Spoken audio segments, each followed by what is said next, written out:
Hello, hello, Hello, hello. everyone. What's up? What's up? How's everyone doing? Welcome, welcome, welcome to the Couch Potato Queens. We're so very sorry for our technical difficulties. We are having internet issues, and no one can get links to work, and someone is sick, and hoping that they'll be able to join us here in just a little bit. So it's flu season, y'all. Hey Dakota, how are you? Doing well. Yes, we were having a couple of technical difficulties earlier. Like you were. The links, like you said, the links weren't working, and I'm not the most tech savvy as it is. So if something doesn't work, I'm like blind. So, oh my God, who's this gorgeous bitch Dakota? She is the wicked cum dump of the South. Now, this is my BFF Dakota. And hello, Joseph Collins. We're on drag time. I mean, hey, yeah. At one point, like I got up with good intentions. I woke up, I took a nap, I gave myself a 2-hour window to finish the screen, like the slideshow thing. Nothing was working. And I'm sitting there going like, fuck it, fuck it, fuck it.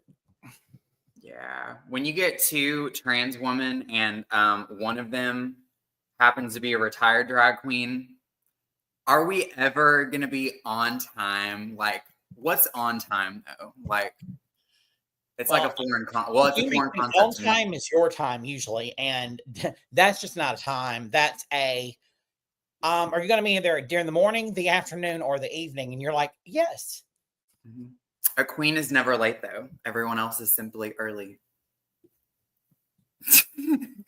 There's late, and then there's late, and girl, you are late sometimes. No, but I was here like on time. It's just my stuff was not working. Okay, we're going with that story. Ooh. Okay. Let's see here. I'm just pulling up our spreadsheet so I know what's going on because it's been a week. I've been dealing with family stuff, had someone pass away, and so been kind of trying to circumvent all that issues. So we will be traveling tomorrow. So keep your fingers crossed for safe travels because we gotta go a long fucking ways. That said, y'all know the drill. It's Monday nights. It's time to spill that tea, throw a little shade, and discuss RuPaul's Drag Race Season 17 like we have PhDs in dragology, which, let's be honest, we do. And joining me was supposed to be 2 icons, but right now only one is here. We have the other one get here, Kalana Blue and then Dakota. And so let's buckle up and do a recap. What did you think about this episode, Dakota? I thought it was a really good episode. I feel like the drama is getting thicker and thicker as the season progresses. You would think with like less girls that it would be less dramatic, but the tensions are high. People are starting to go home. There's people that were saved from the lever the last couple of weeks that the other contestants want gone. Girl, these queens are pressed. They are pressed. You can tell it in their faces. Like I can't remember what the clique is called yet. There's a couple of different names going around for some of the girls in the room, but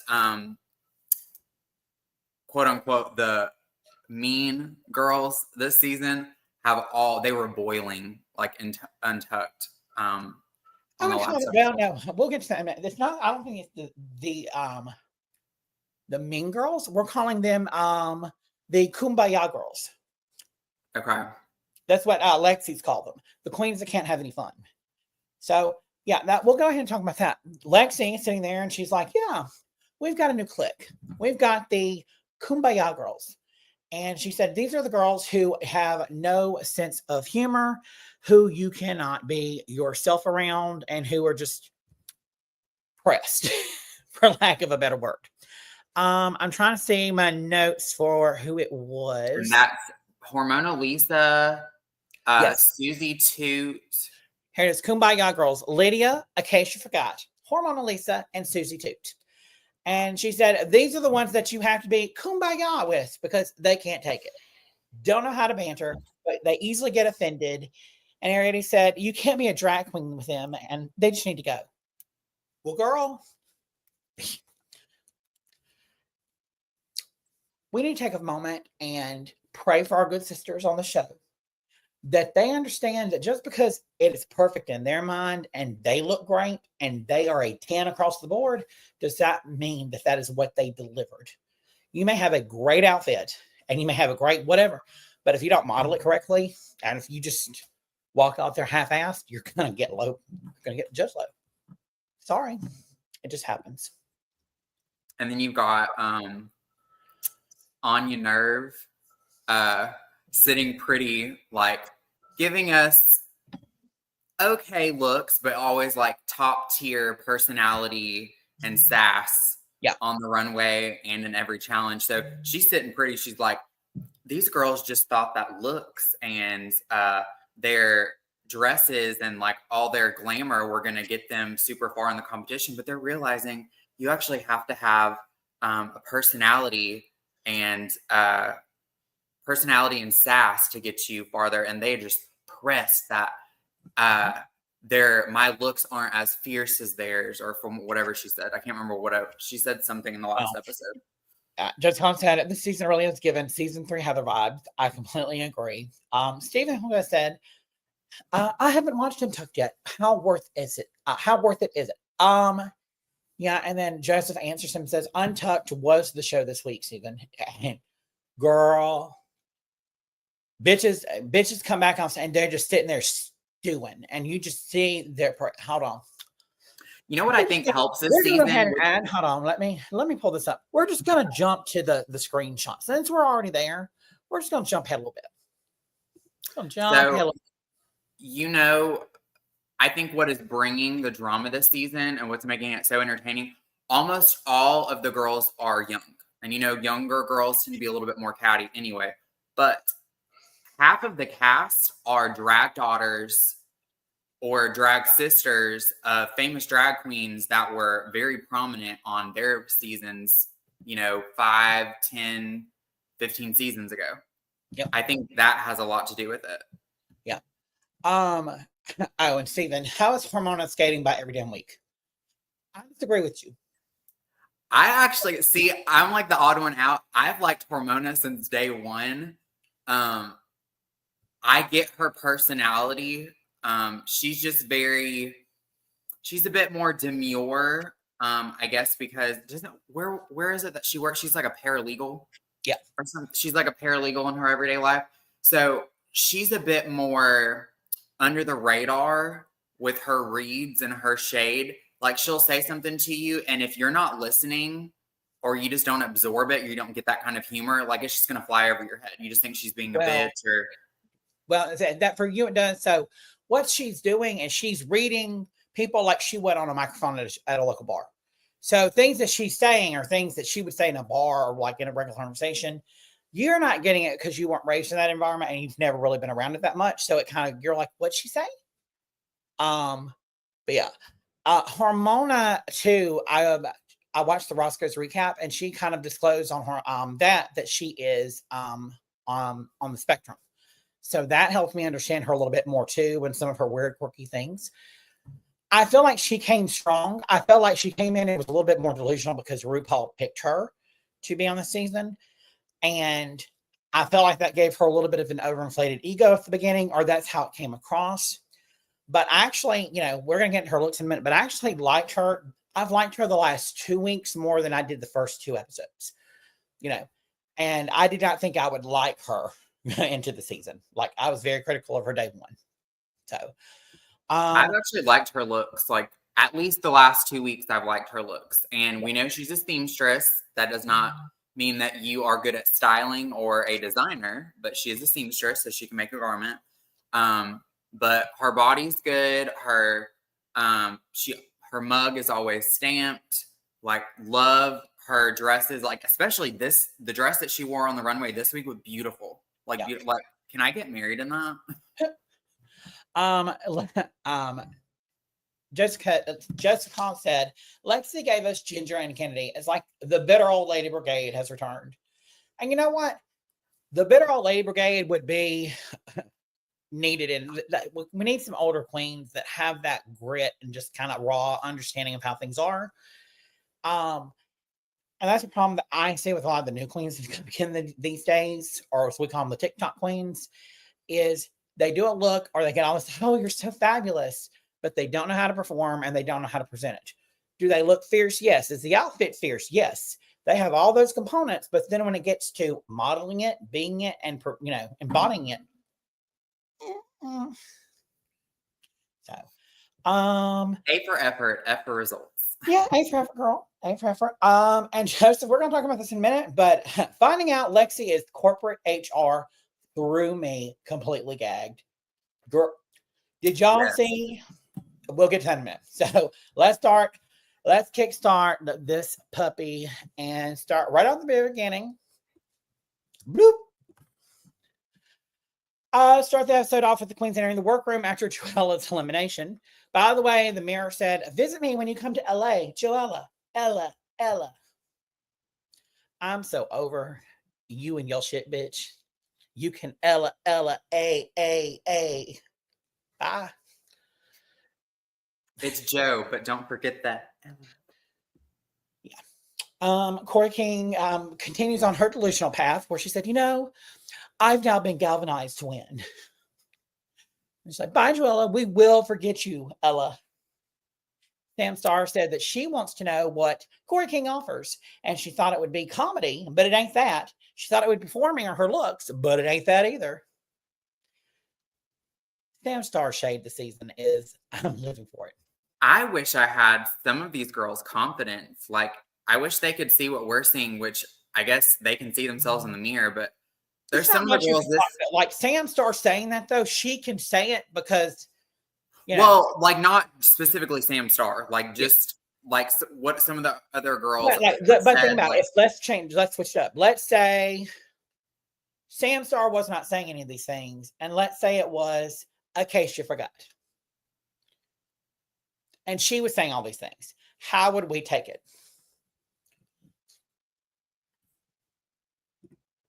I don't know. Girl, I like sit your fucking ass down, shut the fuck up.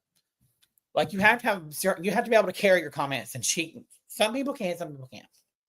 I mean, Anya Nerve has been like pushing through every week, but I think she's going to be one of these, like, I hate to compare to like Shangela, but kind of like a little bit of an underdog that hasn't been doing drag that long. Maybe her looks aren't as polished. I will say her looks are polished than some of the other girls in past seasons that were underdogs, but she's one of those that just exudes like personality and just has this aura about her on the runway. And the judges see that. The judges are eating her up every single week.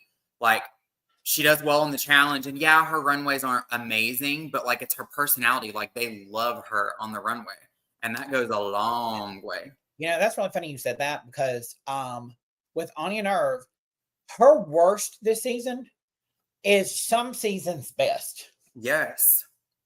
Like that's, and we also found on Roscoe's recap that I think they got like a $5,000 or $6,000 allowance for clothes and buying things. And that's more than it. Like, it used to be nothing. And then I think it was $1,000. So, I mean, we're starting to see that come across from, a viewer's perspective. I think is just the quality of the clothing and the quality of the looks are so much more elevated than they were just even 2 seasons ago. See, I knew they got allowances on All Stars and stuff because, they already have notoriety from being on the show before. So I'm like, oh, they've got to be paid. They only started doing that from All Star season 7. Okay. Yeah. So before that, like, all they did was pay for your flight and your luggage. Well, and your time there. So you get like reimbursed for the time that you're there or for being on the show. Oh, okay. Well, that makes sense, because I was wondering, like, some girls would have to like most places, most things they're going to give you a stipend per week for being on the show. Okay. Or like that's how it's from like Big Brother and things. I think I never knew that. I've always heard rumors about like whether they actually are paid or make any type of money when they're there. But yeah. Stephen Holgas said, Joseph Wright, I just fell more in love with her. Yeah. Lexi is like, every week we're finding out more and more about things. And that's, I wish that we were getting more of Hormonal Lisa's backstory. Like we got some of Lexi's today, because, just that little bit more tidbit made, and we'll get ahead in a minute. So before we jump ahead of ourselves, but Lexi, like, it was shocking to me that she works in the corporate world, But at the same time, she gives boss bitch energy. So like, I was not shocked. Like at the same time. Crystal said that it sucked to win. It sucked when she was so close. But all the validation she needed to swamp these girls, she's got it. Poor Crystal, she can't win anything to save her life. Corey King is saying that Crystal Envy looked pissed, and she did. Like, this started off the episode, people were so pissed because they've not won and thinking they deserve it. It was the, season of the bitter queens. Lots and lots of bitter queens. So the next day, the queens have entered the workroom. Ariadne says that she's wearing horns for her villain era. Jules Sparkles asks, who is the piggy of the week? So I want to ask the chat. Some of the girls are like, can you explain to us what a piggy is, honey? Because I don't know what a piggy is. Hold on. Dakota, what do you think a piggy is? I mean, from being someone that was overweight for a handful of years in my life, and even now that I'm like healthier, I'll always be an ex-heifer. So if someone said, who's the piggy, I would have been like, are we allowed to say this on television? Like, are we really still with the fat shaming now? Like, what's going on in my head? Because I've never heard that term before, the way that she used it. Oink oink. Just said, CBS is terrified of reality TV people unionizing. True. They have so many cast members being on the same shows on the MTV CBS universe. They've had to up the pay because they know they have the bargaining power. Very correct. Alexis Michelle is the only open piggy that's been on Drag Race. Stephen Hoga. Dakota, you've never heard of a piss pig? So, anybody wondering, hi, welcome to the Couch Potato Queens, where we share information. So, like we're NBC. The more you know. So, I Googled, what does being a pig in the gay community really mean? In the gay community, being a pig typically refers to someone who engages in very open, uninhibited, and often condomless anal sex, pushing the boundaries of sexual practices, often associated with a desire for intense physical sensations and exchange of bodily fluids. It is considered a self-identifying term by some gay men who actively participate in this sexual activity. So, yeah, I just got a fucking kick out of Jules Sparkles running around going, who's piggy? Who's piggy? Girl, it doesn't mean you go for it. No. I mean, it does mean yes. It does mean that. Consider me enlightened, because I've literally never heard the piggy term, but I've also never heard of a piss pig either. I have some porn videos I'm sending you. I'm educated. I'm learning new things every day. Girl, yeah. In case y'all didn't know, I know that I look exotic, but I'm actually the vanilla one on this podcast. This is true. Compared to me, this is very true. Yeah.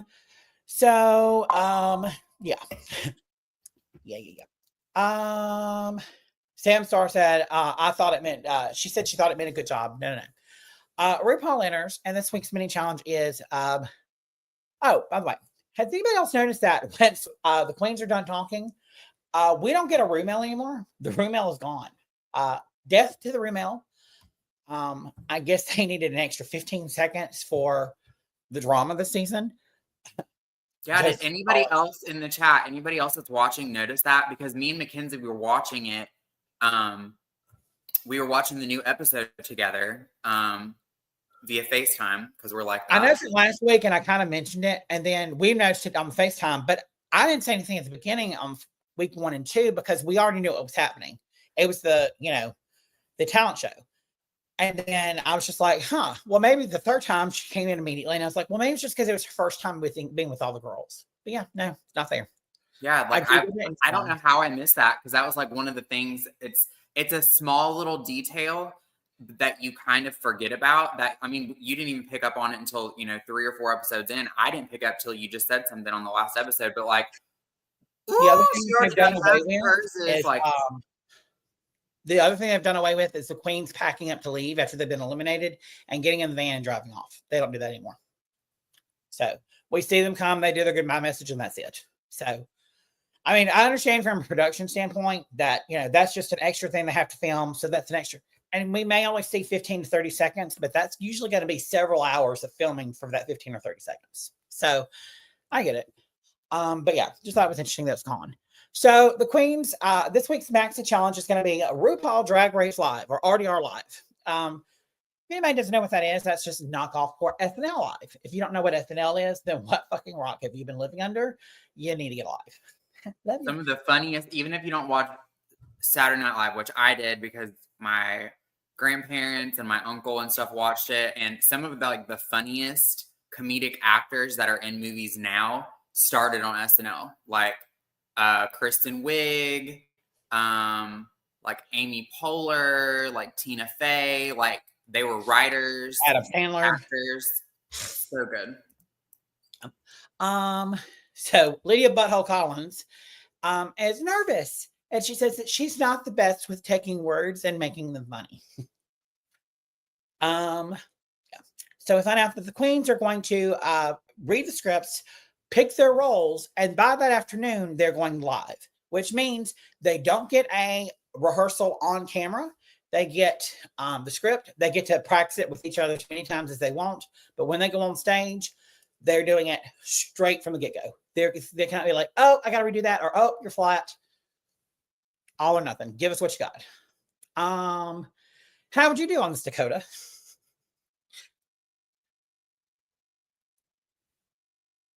I'm going to let you go first. I'm going to collect my thoughts. I think it depends on what it is. If you had to be sitting something talking about the beaver, like if you had gotten the beaver challenge, you would have flopped the house down boots.com because you are a perfectionist. So you would have been going, hi, oh wait, does that sound good? Okay. How's my hair look? Hold on. I gotta get some lip gloss. I could not be on a reality competition show, especially RuPaul's Drag Race. For one, I've never done drag. And yes, I am OCD and I'm a perfectionist, and that holds me back in a lot of things. But I would be, because of that, like I struggle with overthinking a lot. So I would be overthinking everything. I'd be overthinking everything that I said, like every time the cameras were on, my angles, like the things that I said while the cameras were rolling, like the things that I said to the other girls, what the other girls would say to me, like wondering if they're trying to throw me under the bus, if they're trying to stab me in the back, if they're, actually being genuine. I would be my mind would be my prison on a show like this. Yeah. So Mona Lisa says that this is a lot of pressure, but it's time that she redeems herself. We then have Crystal Envy and Lingerie, and they all want the same blonde part. And Sam Starr, she butts her face in. She's like, Crystal, girl, that role looks basic. You don't want to do that. Let her do it. It's perfect for her. So Dakota, if some bitch called you basic and said, don't let her have that, or go give that to her because it's basic like her. She's perfect for it. You need something different. Would you have still taken that role? I would either have kept the role and made it 10 times better and made it not a basic role and tried to win the challenge with that basic role, or me being in my own head, I probably would have switched. Like, you know what? Actually, you're right. I'll let her have that role. But yeah, it's the way that Sam said that, like, I feel like you could really do anything. Like, I feel like that role is just too basic. Yeah. But that would be perfect for Lingerie. Lingerie, she gets the role that she wants. We'll talk about how she fucked that up in a minute. Then we have a little bit more drama. So Crystal Envy, she takes on one of the newscaster roles with Alexi because she wanted to work with Lexi. Then Hormona and Ariete, they also wanted the same part. And so Harmona and Ariete go back and forth a little bit. And Ariete just holds on, and finally Hormona Lisa's like, fine, you can have it. And Hormona Lisa took one of the podcasting parts. Out of all of the parts, if you had your choice, which one would you have gone for? I'm trying to think. I thought the beaver one was funny. Yeah. I don't know if I would have. I'm trying to think.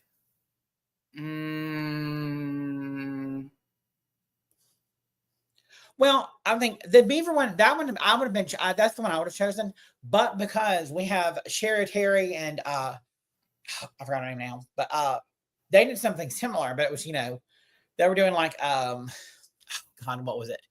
Talk about trimming juniper bushes or something. Oh, I love when my bush gets trimmed. So it's just that very NPR radio, very slow, very, almost like, I probably would have done, I'm trying to think, because there's like a couple that I really liked.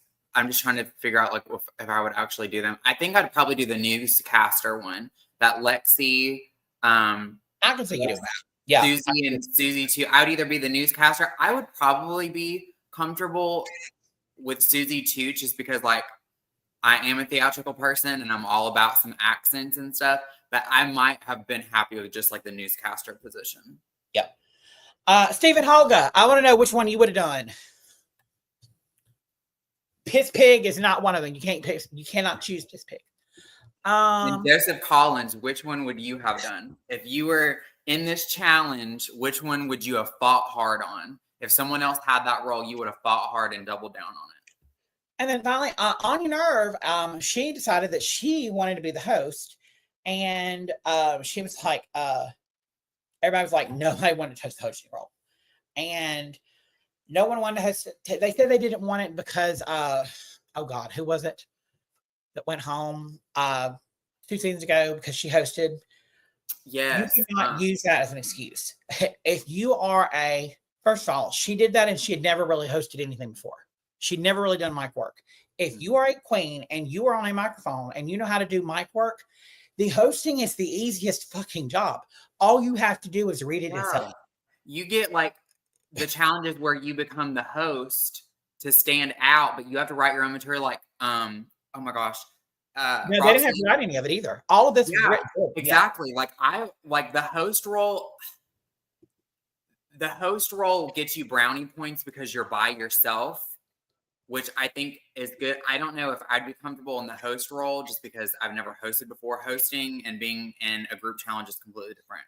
But like a lot of the hosting challenges aren't scripted like this, and it makes it a lot easier. You just have to bring personality. Like Roxy Andrews in the past, when she hosted the what was it, the roast or the comedy roast or whatever as Head of Lettuce or whatever, bombed because she had to write her own jokes and bring personality and stuff. It just was not funny. Yep. But there's no reason to be scared of doing a role if you are, because that's what, if you're a drag queen and you perform on a microphone, you've done it a million times. So why not pick what you know? And that gives you you're in front of the judges every single time. So it's more screen time for you, more screen time on national television. Like, Joseph Collins. I would have fought for Susie's role. I know that Ru loves Gilda Radner. Susie said it in Untucked. Play to the judges, not the queens. Very, very true. Play to the judges, not the queens, and not America, because ultimately America will fall in line if the judges really love you. It does not matter what the other girls think of you, or if the other girls like your drag, or if the other girls think that you're on their level. If you're serving it on the runway and the judges are eating you up every week and giving you compliments, and Ru laughs at every challenge you're in, that's Ru's biggest thing. He loves to laugh. Mm-hmm. He loves queens that are stupid, that just go all out, balls to the wall. So about that more in a minute. Some of these I would agree. Yep. So I guess we can send to our next comment, which I didn't get a screenshot of her. So we're just gonna put up. Let me find her. There she is. So we're just going to put it on Nerve. On Nerve was our host and MC for these challenges. She took on a big responsibility, and she even said, like, it's almost more than I can handle. Like, it's a lot. I thought she did very well. I thought, Mhm. I was not shocked given her performances in the last few challenges and how she sells everything on stage. She's got charisma, uniqueness, nerve, and talent for sure. Loved her, loved her, loved her. Especially, she also carried the caveman scene that we're fixing to talk about next, because I couldn't really watch. It was so horrible. One of the girls in Untucked said that she didn't think that Anya Nerve did that well in the caveman sketch, and I was like, were y'all not watching it? Like, she was the best one in that. She was the only one that was like even semi funny. The other two were just, it was just like the same note like the whole time. Yeah. Yeah. Lana Dre some of these girls cannot see what she's doing because they were on stage. And some of the girls in that first out challenge, and Lana Dre, Ariete, and Corey King, can't know how she's doing because she's rolling her eyes, and doing all these things. So yeah, you don't think she did very much, but you don't see everything. Lana Dre was what now? Sorry. Like I would say in the caveman sketch that Anya Nerve did the best, but Lana Dre, her scene was kind of cute. Like, it was kind of cutesy. It was like kind of funny, but the other two was just kind of like blah. Like, I think it got a little bit better towards the end when they kind of lost steam and there was like a little bit of differentiation in the way they were doing it. But I mean, I don't think Ariete and let me take this off and go to our next slide, because we kind of just naturally segued into that one. Anya did well. Oh, yep, here we go. Girl. So on left to right, Anya Nerve, Lana Dre, and then we have Ariete and then Corey King. Girl. And the two on the left definitely did better than the two on the right. We will just say that. Girl. You know what this gave me? I mean, first of all, Ariete was just, girl, make up your mind what you're going to do. I got whiplash from watching this. She's like, oh, they bad. And then they win the court case or whatever. And it's like, yeah. It's like, what is bad? Yeah, it was definitely giving like King Kong vibes. Corey King was better than her, but it was still like, her accent went from New York to Jersey to Jewish back to New York. I don't even know what Ariete was doing with hers. And Lana Dre. So, girl, we get it. You're pretty. You're a pretty girl. You're skinny. You're a skinny legend. Yes, queen. I live for that. Live for that for you. But, girl, this is giving. Did any of your brothers, like, did they ever like put on your bra and try to walk around like they were you? Look at me, I've got boobs. I mean, they tried, but I'm just so. That's all I'm saying. Okay, yeah. So they tried. That's what she looks like. A straight man, or I mean, whoever, walking out with a bra on, pretending to be a woman that has a top heavy chest. Girl, us top heavy girls, we don't walk like that. You need, first of all, you need to learn how to carry them. You were talking, oh my God. It was just like Pamela Anderson in a caveman movie. No. She was wanting to serve Pamela Anderson, but she was given, Gary Busey in a wig is what she was giving for me. Like, it was not cute. It was awkward. It was like, oh my gosh. Girl. Legs gorgeous.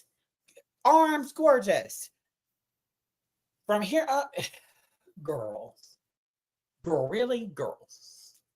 But I mean, it is like, it was supposed to be a comedy type of challenge. Yeah, that you're supposed to bring the comedy. So like, I think that's why the girls were okay with like not looking. I know that she was trying to look pretty and polished, but like, I don't think she would normally wear that like on the runway though, to be fair. Oh, we know she would have. With like a breastplate that doesn't match.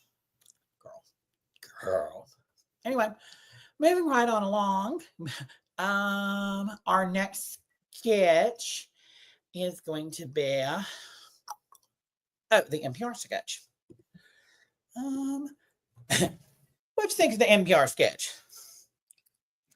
I honestly, when I first was watching it, I guess I didn't pay enough attention to like what they were supposed to be doing because I didn't get it. I was like, me and Mackenzie were watching. I was like,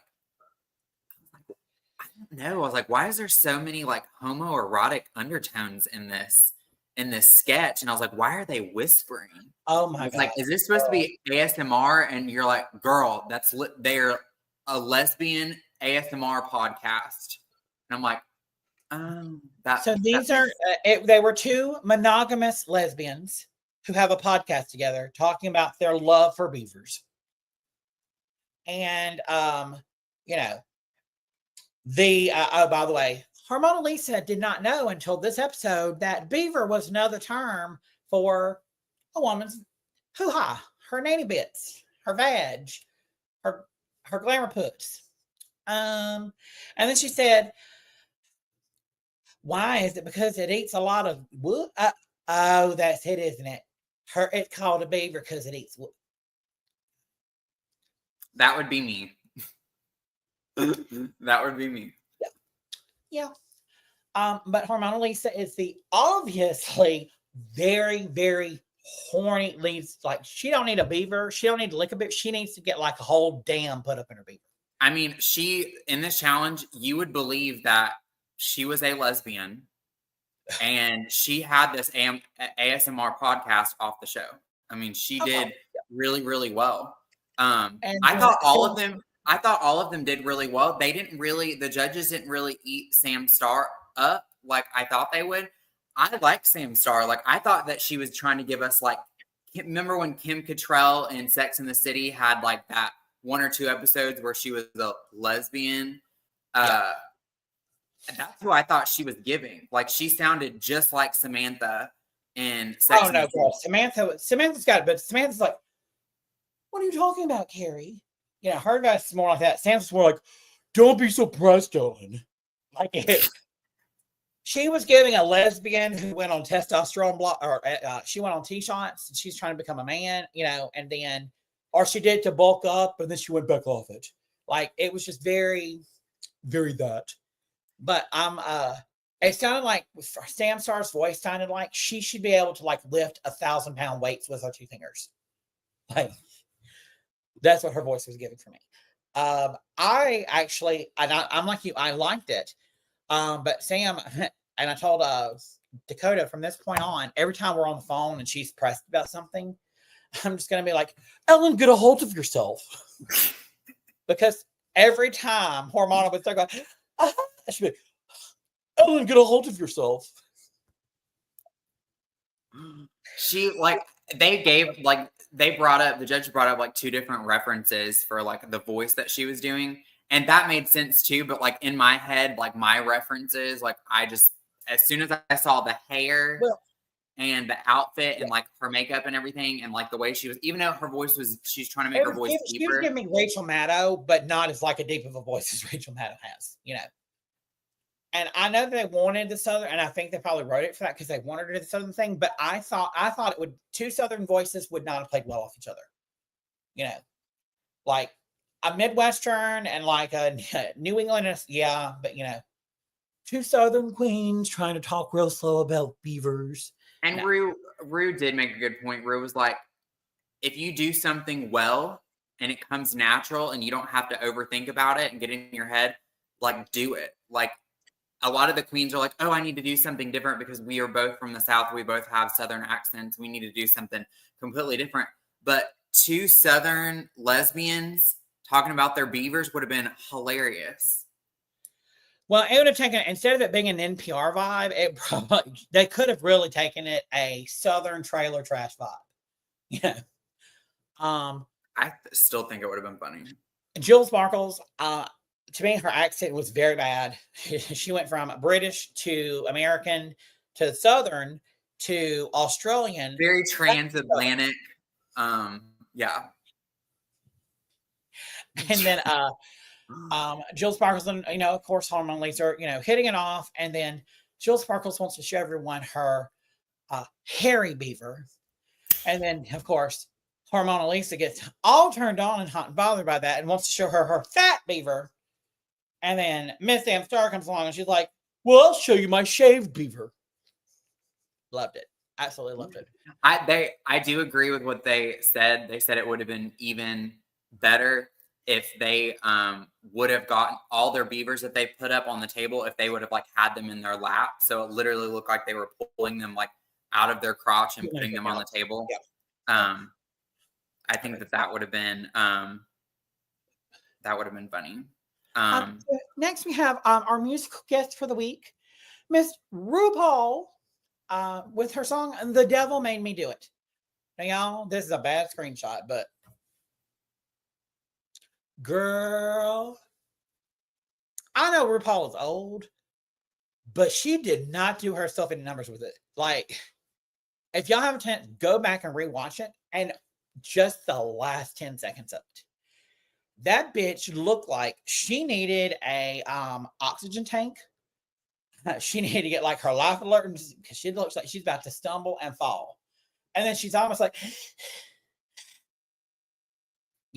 I didn't know either too, that I guess because they're filming when they're filming the runway, they're there for like hours. Like they're there for like 2 or 3 hours at least. I didn't know that RuPaul, it was a joke. The runway takes 4 to 6 hours just to film the walking part. And by the time they get that done, they're able to take lunch. Then they eat. And then it takes another 4 to 6 hours just to do the critiques and then untucked and then yeah. I think Ru always looks good. Like, her makeup and hair changes time to time. Like, I'm sure Raven is like always wanting to try new things. And like, of course, I feel like Matthew Anderson was one of her best when it came to like makeup and hair. And then of course, when Raven and Delta Work came on as makeup and hair, I thought that was an amazing duo as well. And of course, after COVID, Delta was fired as the hairstylist. For some messed up reasons. But I feel like her makeup always looks good. I just feel like her hair this season has been like a little wonky. Yeah, I'm saying something's going on with RuPaul. Watch her. She looks really like you can tell this season for some reason. I've been able to tell 4 or 5 different times. I'm like, I feel like she's over it. I mean, we're like 17 seasons in with like 8 all-star seasons and multiple franchises. I feel like she's in her 60s. She's like over it at this point. She's just there. And she's got the opposite problem of Corey King, where Corey King will not pull a wig up, save her life, and it's on her eyebrows. RuPaul wants to put all the way back at her light scalp or her. I love that she doesn't behind the table. She they like take her tights and padding and stuff off, and like she has on sweatpants and like slippers like underneath the table. So like only from here up. Yep. On most newscasts that you watch, where like if there's a newscaster and they're wearing a suit and tie on the top, they're usually wearing like basketball shorts underneath. So, yep. I vibe. Then after she finishes that, the controversy. Last week, during the design challenge, RuPaul read Corey King for filth and said that her yellow chicken runway look was just, it didn't look good, and the color didn't do anything for her, and it's just, that style of dress just looks cheap. And then RuPaul Charles comes out here this week wearing almost a carbon copy of the dress, except for the feathers. She's like, yes, this dress that I read to filth last week, I'd like to make a yellow cellophane version of that dress. Girl. You got Mr. RuPaul. It's your show. You can do whatever you want. We just all jealous. Yeah, there's where at the end, yeah, loved it. Next, we have the doctor's office. Well, actually, we skipped one, so we're gonna skip ahead. Oh, did it save? I don't think it saved. Anyway, the doctor's office. So, what'd you think about this one, girl? You know what? Now that I'm thinking of it, I said either Susie Toot or Lexi's was going to be like the challenge that I would have picked. Honestly, I might have done this one actually, just because I'm Really? such a Golden Girls fan. Oh, well, true. You are. I watch Golden Girls like I watch it every night before I go to sleep. I mean, that's just, it's very calming to me. And the fact that she's playing, that's based on Sophia Petrillo from the Golden Girls. She did not give us that whatsoever. But I honestly, I would say either Susie Toot, Lexi's, or this role. This is what I would have went with. One of those three would have been my top three choices. Girl, how you gonna fight for this role? Specific, you fought for Mona Lisa for this role, like fought her, won it, and it's like because I have the character and I know I can really do something with that character. She meant the character's age. She didn't mean nothing else.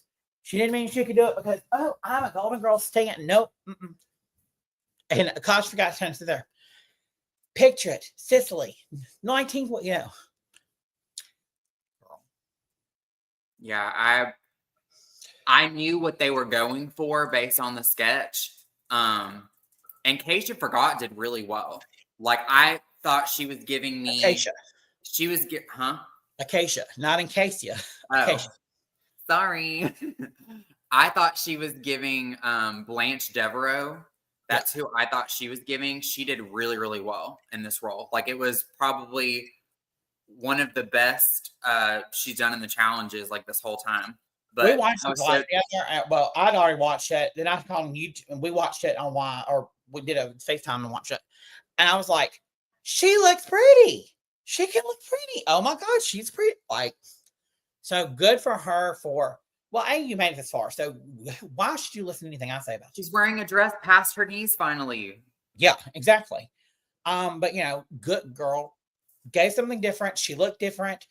I'm still Southern. You gave that Southern accent, but she was the best in the scene by far. Like, the fact that she fought Hormona Lisa for the Sophia Petrillo role, and then literally Hormona Lisa took a role that she didn't necessarily want, and she was nice enough to give it, and then you did this. Like Hormona Lisa would have ate this role up. She already gives old cat lady vibes anyway, so she would have played this role because it would have been just a extension of her personality at this point. But then she ate up a role.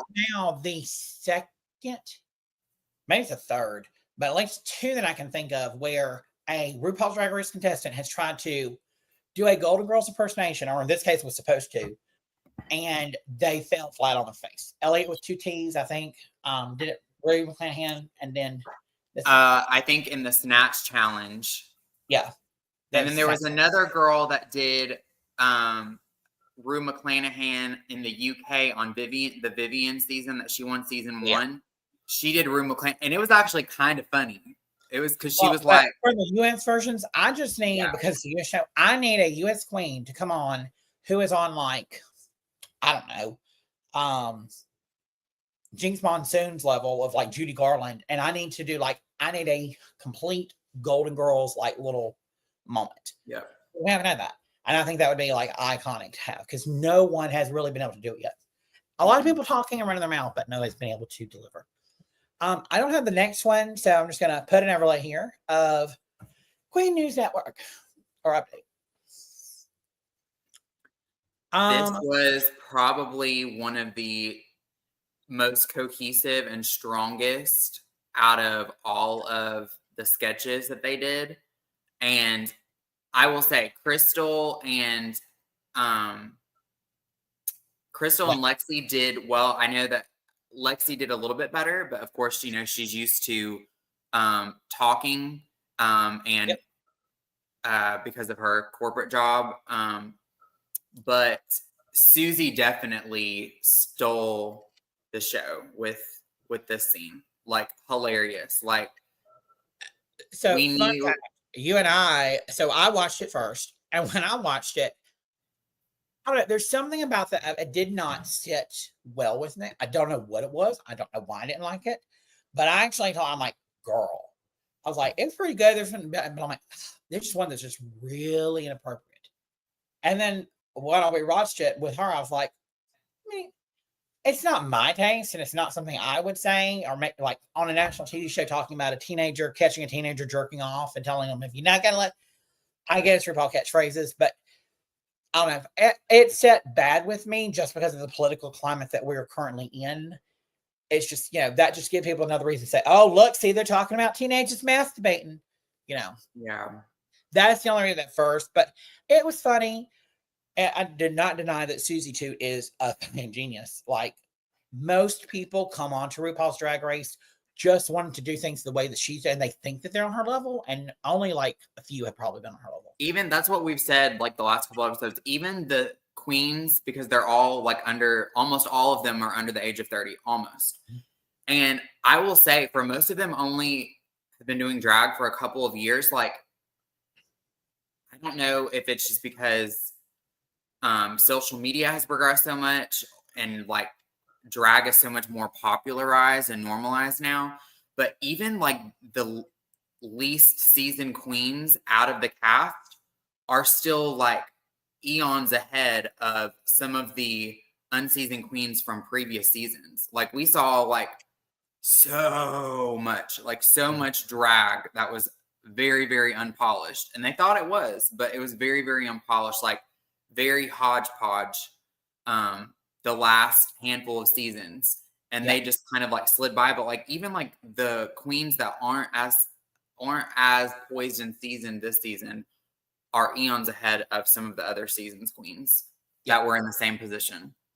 Yeah, I agree. But yeah, total comedic genius. Like I want to see her and Jinx Monsoon do like a tour and do shit together and just be on stage together doing things like skits and stuff. Like they would be so good together, I think. But next we have we're back in the workroom and we have everyone talking about how they think they did. Everyone thinks they're the winners for the week. I was the best. You were the best. I was the best. No one's in the bottom. How can that be? Then we find out that Miss Lexi Love has been on the teleprompter before. She knows how to read teleprompter. And in fact, she is a corporate vice president for a financial organization and their training development program. And then we find out that at her job, her name is, I'm not going to dead name her because I don't remember, even though they put it on TV. I'm just not going to do it. But if you want to find out, you can go find out. They gave her dead name. I like vibe with it just because her I think she said her her name at birth, her government given name is Cody. And I just vibe with it because Cody is a unisex name. A lot of people don't probably know that. Some people, I've met 2 Codys in my life that were girls. I've met 5 Codys that were boys. But I don't know. I don't know. I melted with her a little bit because my name is Dakota. That is my birth name. And a popular nickname for Dakota. I've met like 4 other Dakotas in my life, and all of their nicknames were Cody.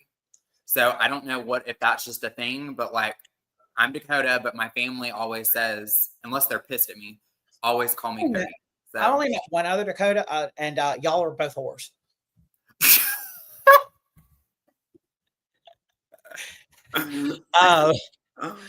But so she gave her name and talked about that, and then said at work everyone calls her a man and by her male name, and I don't think there's a corporate policy to allow someone to transition yet, and that she's hoping by going on the show and being able to, this is her first time she's been able to live full time as Lexi, and that she hopes by doing the show it'll be a springboard to help get company policies changed within her organization so she can kind of live her more authentic self. But isn't that so crazy? Like she just exudes confidence, and I know. Yeah, that's exactly what I was saying. It's like like she just exudes that. Like, so her walking in, like you would think, oh, this is her, and she doesn't, like, even in the confessional stuff, she doesn't really wear a ton of makeup and stuff. Yeah, she always has her nails done, her hair pulled back and like a tight bun. but like she just seems like someone that just has their life together, and she doesn't let anybody push her around. Because she's got her life together. So if you never watched Roscoe's recap, you should. Not saying you need to leave us, but you need to watch that. Yeah. And they do a Q&A session. I think it's $1.99 a month to have the VIP access, and I bought it. She was on there, and no, she wasn't on there. Susie Toot was on there, and Susie Toot was talking about all the other queens, and she said, so Lexi came in with all of her clothes, and you've got like 30 outfits you got to pull together for runways, challenges, all this other stuff. And she said, we all come in with our bags, and she's like, here comes Lexi with 30 bags. And Lexi has brought all of her looks, and she has brought 3 additional looks per things they were given. So she's got a couple hundred outfits there. So she had options because she wanted to be able to look at what everybody else had and say, nope, not going to wear that, and do something different. And said that almost every single runway where they've been able to choose what they wear, she's picked and chosen what she was going to do and changed it because she brought so many clothes with her. Fucking fashion diva. She should win House the Boots. So do y'all know, like, I know back the earlier seasons, they were allowed like 3 suitcases or something. But I know on All Stars, one of the past seasons, I remember all of them, they had like 1 or 2 suitcases with them, but all of them had like big Rubbermaid bins, like 50 to 70 gallon Rubbermaid bins that they put all their stuff in. I was like, oh, that's probably easier to ship. You can ship it in bulk or whatever. But does anybody know like how much they're allowed and like they're able to bring? The show will pay for 7 suitcases and 5 extra large bins to be shipped. The contestants can send however else much else they want, but it's on them to pay for that. And with her having a corporate America gig where she's probably making hundreds of thousands of dollars. So she's got that money. And she works from home. So toots for her. Wrong button. Joseph Collins said Naysha Lopez threw a bitch fit, and that policy changed starting on All Stars 8. Yep. She advocated for them. Good for Naysha Lopez because, before that, they could only bring a certain amount of things. And Naysha, and also it was Candy Muse fought back on it and said, Candy Muse is like, I'm a big fucking girl. I'm a big girl. Just gonna be, Y'all know Candy Muse. But there's a lot of queens that we're finding out that have like done a lot to like for some of the other girls that have been on past seasons, that just the things that they said to production when they were on there, like Raja on season 3, she was like, y'all, I'm like a famous makeup artist, like not trying to be cocky, but like y'all asked me to be on the show. Y'all needed me to be on here. Y'all aren't going to like just feed us abysmally and give us this cold fast food that you got like 8 hours ago and expect us to eat it. Like, I'm not expecting a 5-star dining experience, but y'all aren't going to talk to us any kind of way. Y'all aren't going to treat us like crap behind the scenes. Y'all aren't going to feed us this scrap food. Like Raja, but I think it's because Raja already had so much notoriety before the show, and they did kind of basically beg her to come on the show. Like RuPaul begged Raja to come on the show. Yeah. So there's a lot of girls like that in past seasons, not just Raja, that there's a reason why the show is the way it is now, whether it was good for the better or for the worse. And for people can say all they want, but Willem is one of the biggest things. Got a lot of things changed for good and bad. But Willem was unionized. She was had done a lot of Hollywood stuff, and she was able to get away with a lot. And then they pushed back on her. And then Kelly Mantle is another one that came on and said, why is this way? Where's my camera? Ru, can you stand on this side of me? Because this is my good side. She didn't last very long, but you have to know your right. Left on the first season. Meanwhile, Kelly Mantle had probably the most acting experience out of anybody on Drag Race besides Willem. Probably.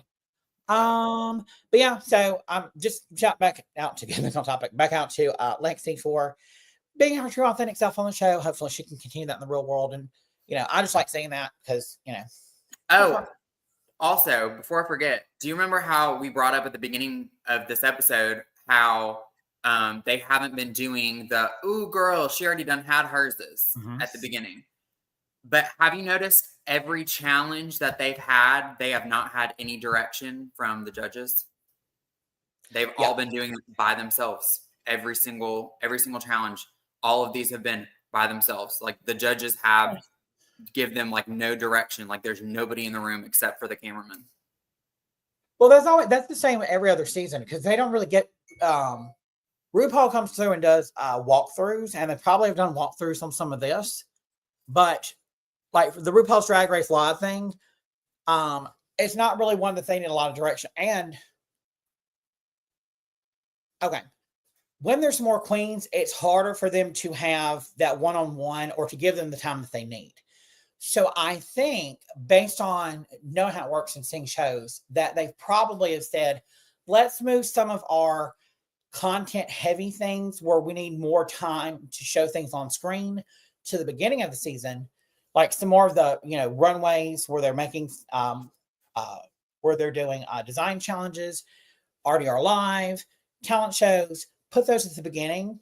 And then we can show more one-on-one interactions with the queens and where Ru can really pull things out of them later on. I think that's the direction that they're going. That makes sense. Because, next week we've got another design challenge.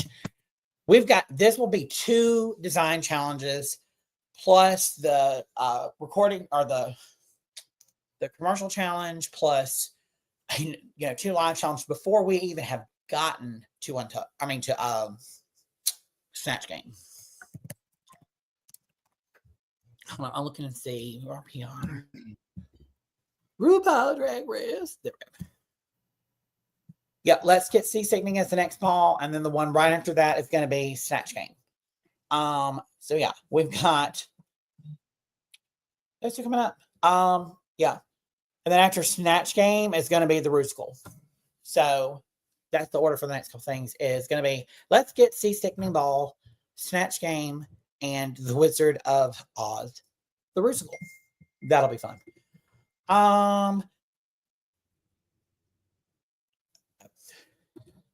Let's see. So put this back up.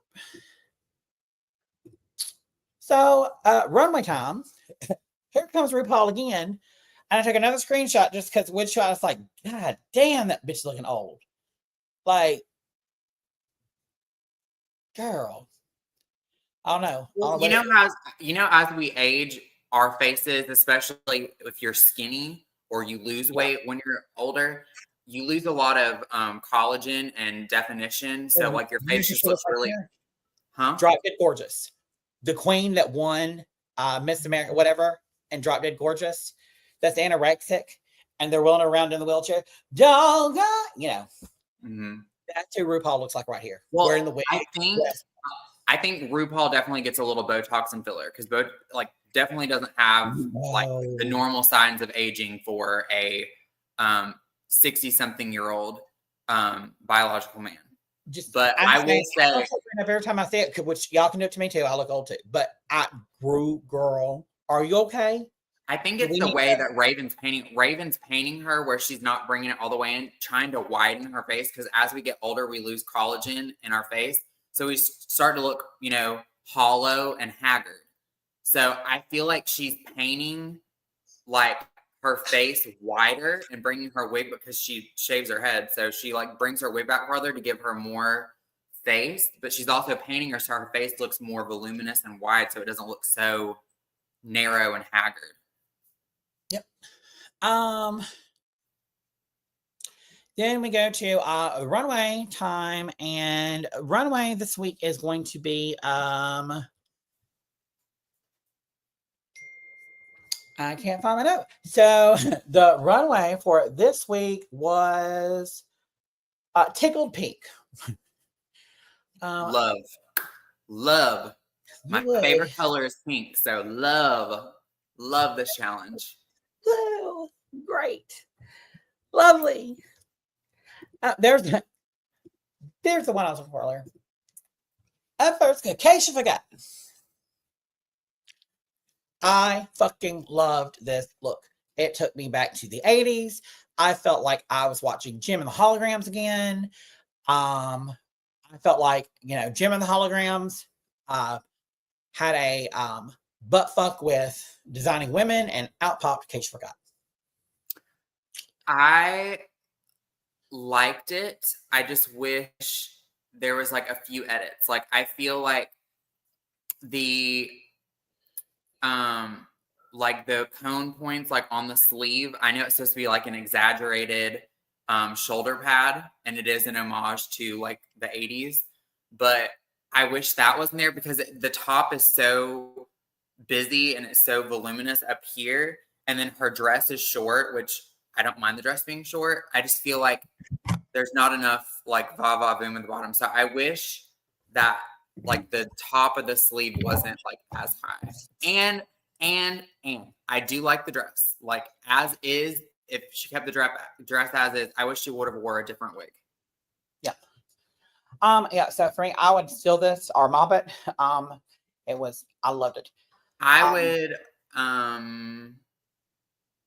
but again, girl, wearing all dresses to the knees, except for one. So. It would have been, it would have been pretty, this dress, if she ever wants to convert it for like an all-star season, she could take this dress and like convert it into like a full-length dress. Like if she wanted to do like a ruffled mermaid bottom and have it separated still, like almost like a pantsuit dress, I guess.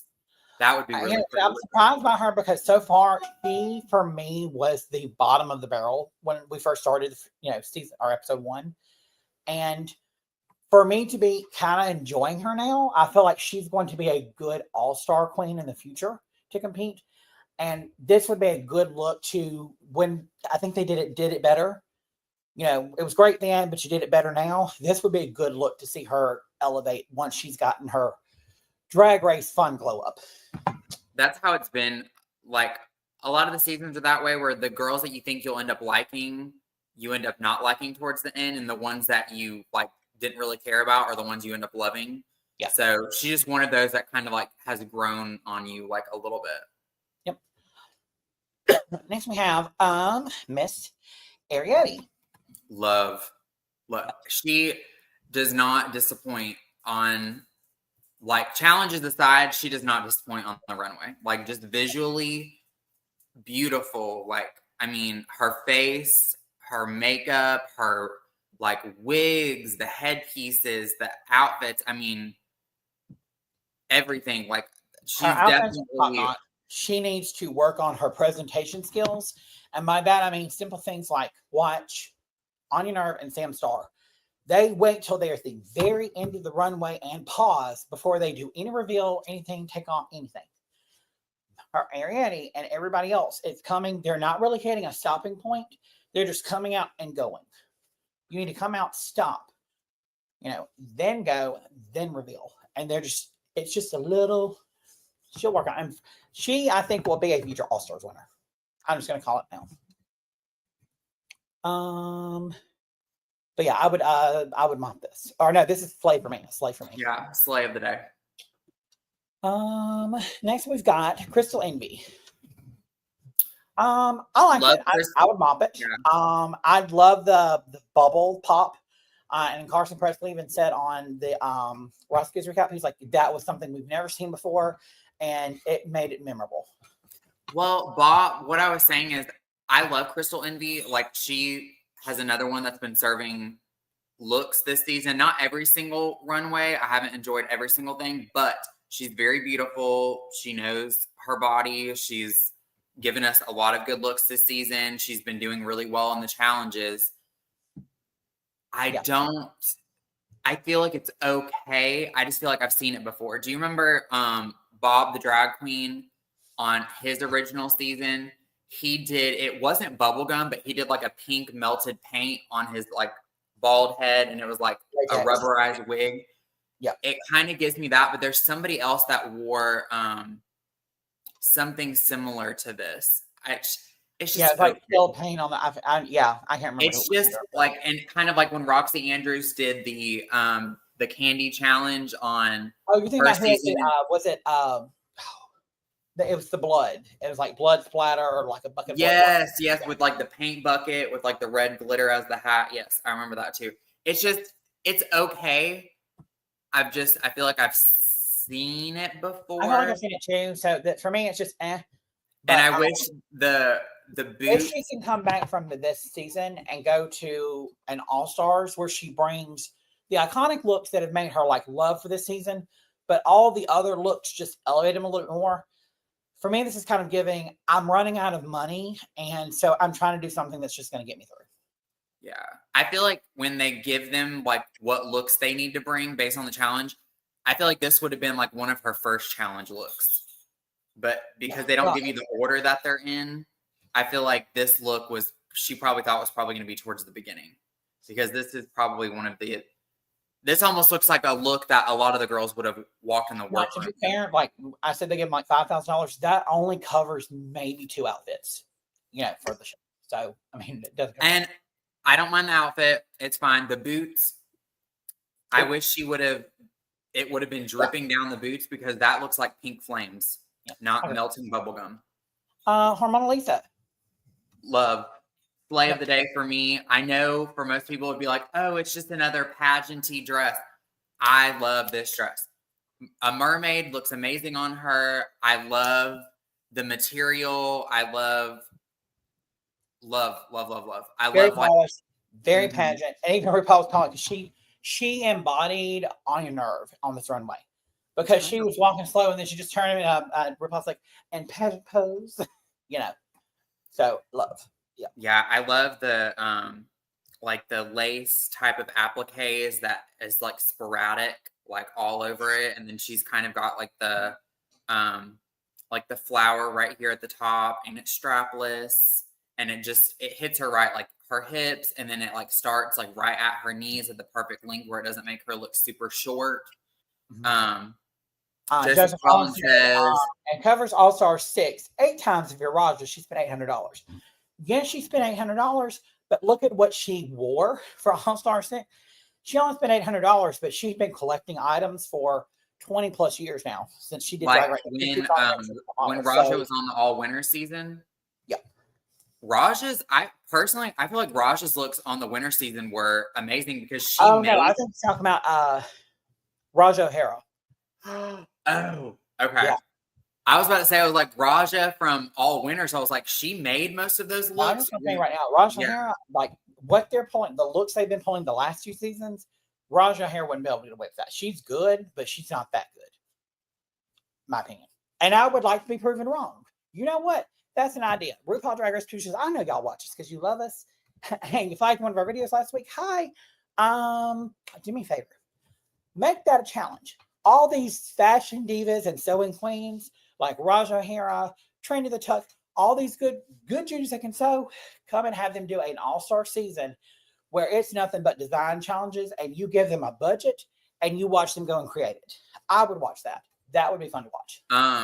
What was Coco Montrese's drag daughter that like left like first? She like left first on her season when she came back for All Stars. She like had that All Stars glow up. Plastic Montrese. Something. Yes, she had that glow. Like she had her lips done, like her face, like fillers, like Botox. She looked good. She had her Botox and all of her sweat glands, so she didn't sweat, and including her glands and her privates. She had been waxed from head. Well, she had been lasered from head to toe. She had been plucked, snatched.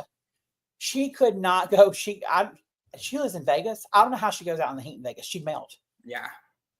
So like another one of those that had that glove, and like another one, she got that sugar daddy and paid for all that surgery and paid for all of her looks because she had like no looks at her season. And literally it was a season, not even a season later, they had All Stars and she came back on and she's had all this work done. She's got all these amazing outfits. She couldn't make outfits, but she had these amazing intricate outfits that she brought that were gorgeous.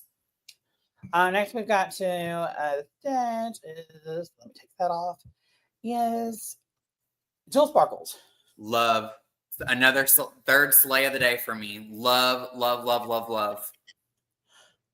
It was. I would mop it. Well, I wouldn't wear it. I'd mop it to mop it. But this is the third time, like I think that we've seen her in like a jump or pantsuit. She did the Cuban flag thing. She did another one at the beginning. So like, I'm seeing the same pattern emerge here, which I mean, some of the what this is giving me It's elevated though, so it's better than we've Yeah. seen in the other season. But If just like, I need a variety. Change that for me. she's been giving it like makeup and looks this season too. Like she's Yeah. love her. This is giving me like Hello Dolly meets Sailor Moon meets Selena. Like that's literally what this is giving me. Love it. Like the way that she has like the almost like a corset type in the middle, very Sailor Moon with the intricate like spiral ribbon. And then she's given like the Hello Dolly with the hat and like the bows and the frills. And then of course with like the pants that are flared at the bottom, like Selena. So that's where I'm getting my references from. That's exactly what this is giving for me. I love this. Corey King. Oh, Lord. Baby, all I'm going to say is y'all, I'm not being mean. Look at her, zoom in and look at her feet. Baby, do y'all have the hotline for suicide? Because them toes are about to jump. Her shoe's been doing that all season, but Corey King giving us another short dress. Girl, I get it. You've got knees. I need to see more. Please and thank you. I would mop it because it's a cute dress. But her and Acacia Forgot have this ongoing theme of having dresses that don't go below the knee. Yeah. Next we have lingerie. And she's like, this is the most clothes I've ever worn to look this pretty. It is pretty. I actually think that it would have been good in the last episode's challenge of the quilted challenge, especially with the way that the dress goes. It opens at the top and it literally looks like a quilt. But the color is pretty. I love how it's got like that pink tinfoil vibe. I know what she's going for, and it is a pretty look. I would say, you know what this would have been pretty? As a full-length ball gown. Yeah, I mean, I guess she's trying to do the Little Bo Peep reference. Like, I get the reference. It's just, Little Bo Peep is another one I wish that they're going to retire. Let me cake. What am I talking about? That word that just went out of my head. Marie Antoinette. If they're going to retire Marie Antoinette, they need to retire Little Bo Peep. We've seen Little Bo Peep at least. Well, she's giving us like 50s, like old like 50s Hollywood, especially with like the way her hair is wrapped. So like I know what she's going for. I want to know, but she didn't want that runaway. She said, "I'm giving Little Bo Peep." Okay, it's pretty. It's pretty. I don't know, pretty, but like we'll get to I'm just gonna say, meh. It's pretty, and it is a look. It didn't like wow me. Like it was kind of like it was better than Corey King's, definitely. Yes, but it was just kind of. Next we have Alexi Love, Slay, Love, no notes, Eat It Queen. I would mop it because I would wear it, but it's not like my favorite look of the day. I like the sheath with it, but I like she sells it. She comes out there and she's bubbly, she's jumping, she sells it. It's like the thing they need to learn, which she's tall and like has really long legs anyway, she can get away with it. But the girls that are wearing these weird length ankle boots, remember, like Raven has always taught us, ankle boots cut your leg off. You need to wear an open shoe, like whether it's like a heel. Like, do not wear ankle strap. Even though they're cutting her off right here, she still looks tall. Yes, she can the tall girls can get away with it because they've got legs for days. I wish she would have done a black boot, or even like a really tall, like black or hot pink, like hooker heel or something. I don't really like the boots with this look, but that's the only complaint I have about it. It is a beautiful look. It's not my slay of the day, but it is beautiful. And yeah. Next we have Miss Lydia Butthole Collins. I would mop it because it's a penis. Who doesn't want to wear a penis?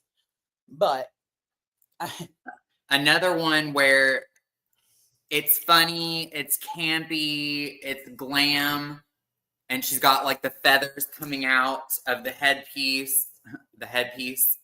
That's a wig. I loved it, but I love it for different reasons. Well, I would not wear it. I don't feel it's a slay. Well, maybe I would mop it because because she's not going to the contestant. She's not going to America. She's like, I've got butthole in my name and I'm going to wear a fucking penis on the main stage of RuPaul's Drag Race. And RuPaul's going to shit herself. And Carson Kressley said that she hit that corner and RuPaul's like, and like you said earlier, that's their only job is to make RuPaul laugh and to leave an impression. So for better, for worse, and for her tonight, it's the worst because she's in the bottom. But I think it's more her acting that puts her in the bottom and not this look. But the look makes her memorable to where RuPaul don't even know their names. So when she's standing up there, she's going to go, that one or this is, that's butthole and a penis. She's going to go with butthole and a penis. I wonder if she's like a urologist or something in her real everyday life. Because I mean, she's given us like so much. Years old. I mean, I wonder if she works at like either a proctologist or a urologist office or something. Because she's like so obsessed with penis and ass this season. Like I love it because it's hilarious, and she's giving us. She's not really funny, but she's giving us comedy on the runway. I would mop this because for what it is, it's almost like a tearaway or a cover up. I wish it would have been a reveal. But I would wear this like on stage as like a gag, and then of course tear it off when the song started. But I mean, yeah, it's cute. It doesn't say what she did before drag. She was in school, so she was going to school for a film career. So good for her. You're using your degree. But she is also still like, but she is young. Lydia Butthole Collins. Is she the youngest on the cast this season? I think she is the youngest. I'm not saying their ages on. Oh, here it is. Lydia Butthole Collins is 23. So yeah, she's not. Yeah. Somebody said Lydia is giving us actual nasty drag that you see at an actual drag bar. That's why everyone is eating it. It's real. I have never seen this at a drag bar, and I've been to a lot of drag bars. And maybe some of it's coming out a little bit more, but yeah. I liked it just because of the fact that she played to her. She didn't play to her judge. She didn't play to her crowd. She played to her judges. This is not a Southern drag type of look, because Southern drag is very well known. No, it is. No, it is. This is Southern drag in certain states. Florida, Mississippi, Alabama, probably not so much. So it's regional. So Atlanta, you would probably see this. Arkansas. I could see this in New York because New York has some crazy queens. I could definitely see this in like maybe Seattle, especially with all the theater queens there.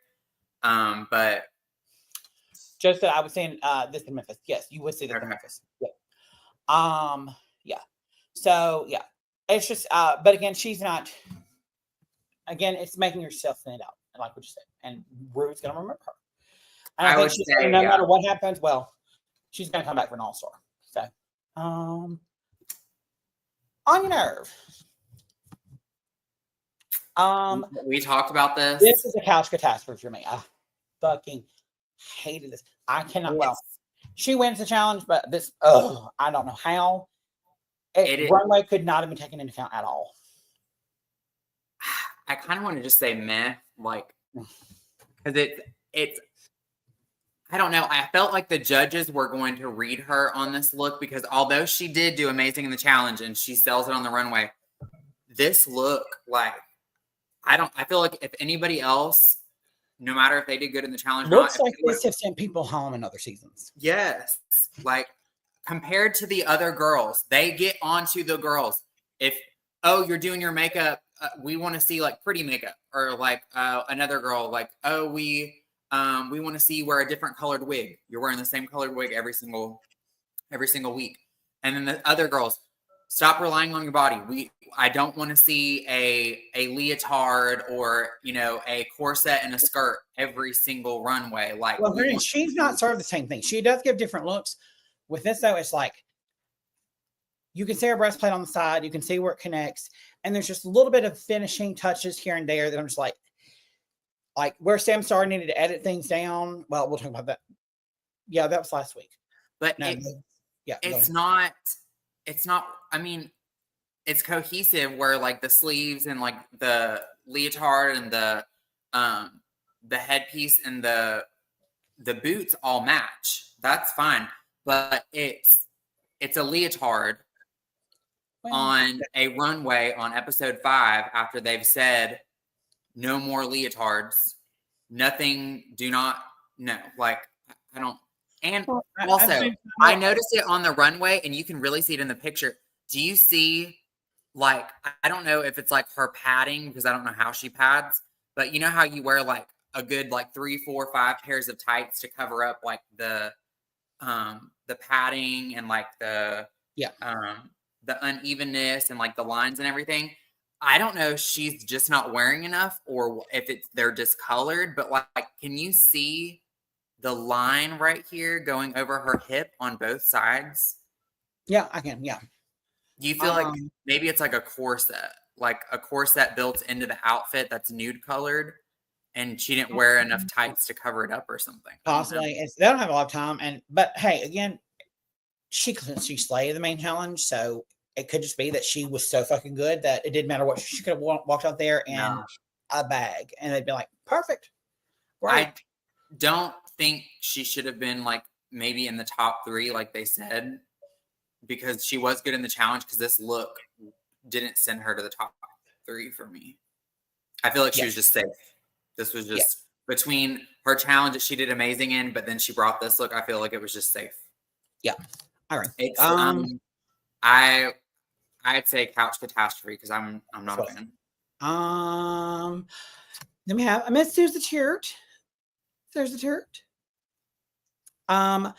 This was a mop. Well, I wouldn't mop it. I'm gonna give it a slate just because it was so fucking different. She came out in a clown. It was elevated. We've seen people come out there in plenty of other clown outfits before, and not. I mean, it's giving very Crystal Method. The makeup. No, Crystal Method could never. Crystal Method wished that her drag was this elevated and polished. I don't know. Crystal Method kind of gave us that, like, not like almost like a glamorous clown. Like, that's kind of what Crystal Method gave, like with her makeup and stuff. I feel like that's kind of what this is. I know that she's supposed to be like a pink, pretty bubblegum clown. I would mop it, but I would make some edits. Like, I like that she had the balloons. The only thing I wish, maybe she did a small hair with it, because the neck piece is so voluminous, like big hair would have drowned it. I feel like her hair could have been a little bit bigger, like almost like a traditional clown. And I feel like because she put the like the layered pieces at the top, the sleeves, and at the bottom, I feel like her shoes needed to be taller. Like she's wearing nude colored shoes, and I can see them. I feel like she needed to wear like really tall, like hooker heels. Like, you know what? Oh, what Lexi was wearing, those hooker boots, that's what she needs to be wearing with this. Just Colin said, look at Coco the Clown. That's the actual reference. Yeah, I agree. Coco the Clown. It's just, there's a time where you have to wear all of that. And then there's a time where you just come out and you wear it just right. And you don't need all of that extra stuff to make it an iconic look like that. I see what you're coming with it. And I kind of see where, like, it's almost like she's in On Your Nerves category now, where it doesn't really matter what she does, they're going to eat it up and live for it. I still like this. Annoying, but this, like, we've never seen anything like it to this level. And I feel like any other queen would have come out and maybe had a teeny tiny balloon, or they would, she just, nailed it across the board. Most comedy queens and theater queens like her, like Jinx, aren't really known for their runway looks as much, but they do amazing in the challenges. But I will say she has brought some looks this season. Like, Yep. and she's made some this season. I think the ones that she's made have actually been way better than the ones that she brought. But this one's just, it's okay. Like, I would probably mop it and I would make some edits to it, but it's cute. Like, I think it's cute. I think it's better than On Your Nerves. Oh, hands down, tons. Unless we have Miss Sam Star. Girl. Love the headpiece. She wore like a similar headpiece at the MKC ball last year. I don't think it was this color, headpiece. But yeah, very very like Las Vegas showgirl, like circa like the 80s and 90s. I love the hair. I love like the pink hair. I love the way that it's styled. Love her wigs always look amazing. But love the headpiece, love the hair, love the boa. I like the concept. I just feel like she's so petite and tiny, and we know she's tiny. I feel like this corset is making her look broad, and the breastplate is swallowing her neckline. Like, I feel like the breast. What she needed, I know you like it, but she needs to lose the shawl thing going around, because that's cutting her arms off, making everything look disproportionate. I've seen her in this number before, and it looks good on her. She just added the shawl thing before, so that's why it's off. She needed to take something off, and she needed different hair. She needed like something more slicked, because having that big hair with that tall, it just that throws it off there, and then you're losing the neck. Whatever she had around the neck needed to go. Yeah, it is a lot. Like, what's around her neck is a lot. And then I know the boa and stuff, but I feel like it is. Or instead of keeping the boa on around her shoulders, have it just around her wrist and have it dragging the ground behind her.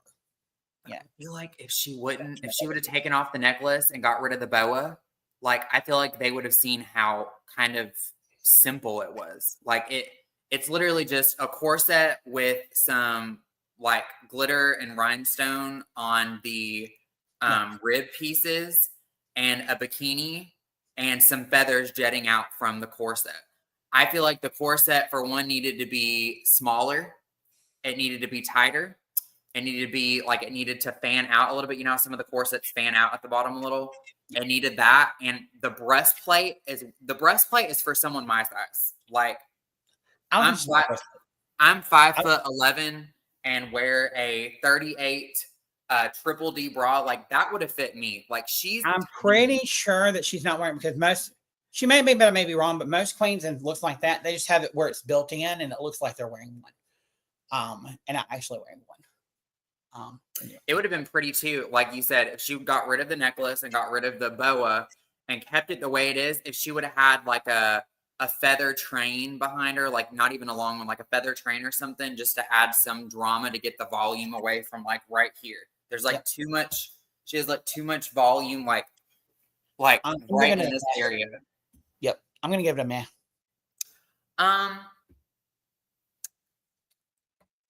I would mop it, but I definitely would, like I said, I would make some edits to it.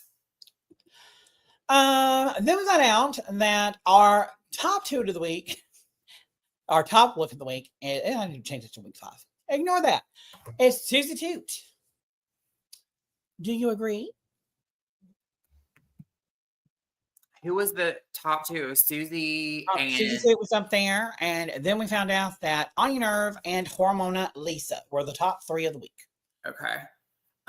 Susie Toot definitely gave us well, she's the one that did Rue's nanny, and then she gave us, the clown look. Yes. Yep. Yeah, because Hormona's challenge, she did really good in the challenge. Loved her outfit. She definitely deserved to be in the top 2. I feel like maybe if On Your Nerve had not worn what she wore, that she probably would have won it. Because On Your Nerve was in more than one thing. Like, she hosted, like, at the beginning, and then towards the middle, and then she was in the Caveman Challenge. So she actually did like 3 things. Yep. So if she would have had a different look, she would have won this week. There's no doubt about it. But Susie too, I feel like she had one of the biggest performances. Yeah, I agree. Then we find out that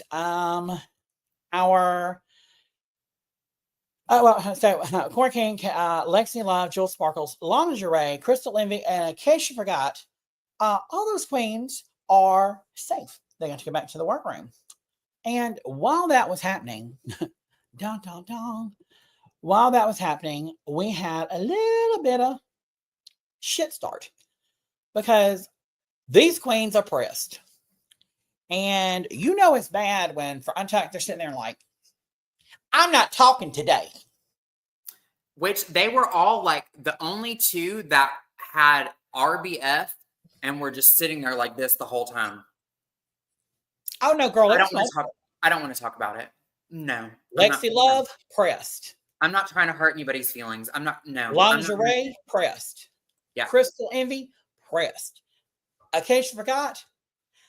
Crystal Envy though was like less than the rest of them. Crystal Envy has been pressed every single episode that she thought she should have won. Not because she was in the top. Girl, no. She's not been as pressed. She's a little bit, but it's kind of been like, I can see why. This one, she's real pressed. I don't know. I guess I don't remember her being that pressed because the two that I remember because it was very noticeable was Lana Jarre when the queens that were just safe got sent to the Untucked. She was pressed the entire time. And then when the girls that were in the bottom and top got to come back, then it was Arietti. Arietti and Lana Jarre, those were the two that stood out the most because they wouldn't talk. They had we're not going to be on the episode together. Then Lexi says, yeah, and me either. Because she was kind of getting mad. And I think her and Crystal are sitting together. And then somebody pressed her, and then Aries says, well, let me see if I write down what she said, because it was like, girl. I don't think I did. So, yeah, she's basically just sitting there going, I'm sitting here, and I'm in the bottom, and, when there are looks that are safe that should be in the bottom. And so, Miss Jewel Sparkles, love you, girl. It's like, name them. And Sam Star says, yes, girl, name them. Barry Sutton from Real Housewives of Beverly Hills. Girl. Name girl. Them. Name girl. Them. So Aries says, fine. And then she gets up and she says, you're already in the bottom, so I can say your name anyway. And she looks for my list and says, ugly. I don't know why you're even here. Yeah, at least Lana Del Rey, like Lana Del Rey. That's what I thought her name was a play on, was Lana Del Rey, not lingerie. So Lana Del Rey, she kind of stayed quiet. Like you could tell she's pissed. You could tell if she was like, yes, yeah, exactly. You could tell she's probably gonna blow the fuck up if she would have said anything. But Arietti was like, all right, I'll say something, and she said Crystal's look. Like Crystal covered up her face. She said Crystal's look was like, she the one that said Crystal's basic. And then she pointed out, she's like, Susie too. She's like, you were great in the challenge, but this look like you were a mess. Like you should not have been in the top because of the way that you looked on the runway. And then we've got Anya Nerve laughing at the girls that are pissed. Like, y'all are so mad. Y'all are so pissed. Like she was stirring the pot just by laughing. And like, Lisa sitting there going, you think you come from me? No, ma'am. Lydia Butthole Collins was like, fair. I'm in the bottom. Lexi Love is sitting there going like, oh. And then we got Susie Toot going, don't come for me. Don't get mad because my drag is better than your drag. It's not better. She's like, that's your opinion. But the judges think that I'm in the top because I'm sitting here about to be in the top 3 this week. So the judges see something that I don't. So instead of getting mad at me for doing something good, you need to be mad at yourself and say, what could I have done to better what I do and not worry about what I'm doing? Just worry about yourself. I used to be aggressive when people would come for me when I was like younger, like in my like teens and early 20s. Like if I felt backed in a corner, baby, you better gird your loins because when I come for you, if you back me in a corner, like I'm going to hurt your feelings. Well, I'm coming for every single thing you can. But me now as an adult, if you're mad at me and you like do me wrong or whatever, and you want to fight, you want to verbally fight, and I can see that, I literally will sit there quietly and just look at you because I know it's going to make you even more pissed that you're not getting anything from me. That's what I would do. Susie too, she didn't even have to explain herself. Like I would have just sat there like Valentina. I'm not even going to respond to that. Yep. And so I'm just, because we've got people who are all fans and want to get pissed and pressed at me for saying shit. Look, do I think Ariette is gorgeous? Yes. Do I think that putting that white, like when she did this challenge, the caveman challenge, and she put that white fucking streak down her face, she looked like she had been busted in the nose with a rock. Like, it's not cute. But you say that makes you feel more fierce. Great, do that. But then the judges tell you to bring something different, but you intentionally keep bringing the same thing. So you're not giving them the variety that they want to be able to see from you. So they're like, okay, I've already seen this on you. I've seen it. Meh. So it don't matter how gorgeous your outfit is that you bring, if you're not giving them what they need or giving us something to be like, oh, wow. I think they wouldn't have been, I don't think they would have been as hard on her early on as they did. But you know how like the first 2 episodes, she did have like, she painted it so she had the wide nose. It's very animal-like, which is beautiful for what it is. But then on the 3rd episode, she did paint normal. Like the white line was still there, but it was just a line. So like her nose looked normal. Good for her. And they didn't say anything. They didn't compliment that she changed her makeup. Well, then of course, Michelle did say, I do love it. And that's when she said on the main stage, thanks, I wear it because it's like a crutch. It's my, it's my beauty mark. It's what I love. So then the next episode, what does she do? Goes back to her makeup and then they bring it up. Like, oh, we want to see you. So then this one, I feel like when the way she painted episode 3 was still better than how she painted this episode. She didn't change anything for this episode purposely. She did not try. She didn't even try to. She did not paint her forehead white like she normally did. It was thinner than last episode. Whatever. But it's still right down her fucking face. So it still looks like she's got an upside down triangle in the middle of her forehead. But like what I'm saying with that though is like she needs to, I don't care how fabulous your look is, if you're not modeling it properly, which she's not, we've said that since she started, she's, learn from Anya, watch Sam. But like, then you get this attitude because why am I not being picked? Mine's better than all of yours is what she just sat there and told them. Fuck all of your drag, fuck all your money, and fuck all your time. Mine's the best, and I should be winning because look at what I did. That was great for you. Susie Toot is giving what the judges want, whereas Ariette is giving what she wants. And if you want to make it into the top, that's not the attitude to take because we know Ariette is one of the best painters on the season. She's beautiful. She knows how to paint. She's the one that could change her makeup up and make it look 10 times more beautiful than it already is just by painting it normal. Susie too is not the strongest painter out of everybody, but she's changed her makeup up every single episode depending on what the judges have said. What she's trying to do though is really like, this is my opinion, don't come for me, Twitter, is I feel like she has access to daddy's money. And so daddy's money has bought all of these opulent looks, great looks, yes. But it just goes back to saying it doesn't matter how much you spend or what, it matters what you do with it. So we could have a season where they give every queen $100,000. And they're like, you have to do this, and this. And you're going to have queens that have shitty looks, queens have great looks. It could be even as a playing field as it could possibly be. And you're still going to have all of this because some people don't have taste and some people don't know how to carry off what they're wearing. And I mean, Ariette is just, will she get there? Yes, because she's got taste because she's obviously wearing some of the things that she does. And it's not that she's doing anything horrible. It's just when you're on a season, like she's on a season right now where every queen is walking with looks to the level that she's trying to do. Whereas in the past, there's been one queen that may have those looks or two.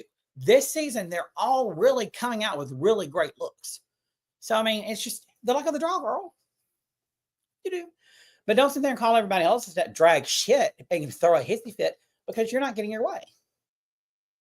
But if they weren't this way, it wouldn't be a good dramatic season like we're having. So I am happy with what they are giving us. We find out that Ariette, so shocker, and Lydia Butthole Collins are our bottom 2 for the week. I think we both agree that this is completely who should have been in the bottom. Yeah, Lydia was definitely going to be in the bottom. Like, not only did you fight Hormona over this role, and you were like, "Or Hormona, you're the sweet, nice one," and Hormona's like, "Really? You're going to tell me that? All right, now I'm going to feel bad." So since I'm the sweet one, I'll give you the role. So she gave it to her, and she did not bring anything to it. It was like stiff, like. Oh well. So they lip sync to Boogie Wonderland by Earth, Wind, Fire, and the Emotions. And Sam Star has another shady moment. Says they should change this song to Booger Wonderland. I actually thought that it was a fun lip sync.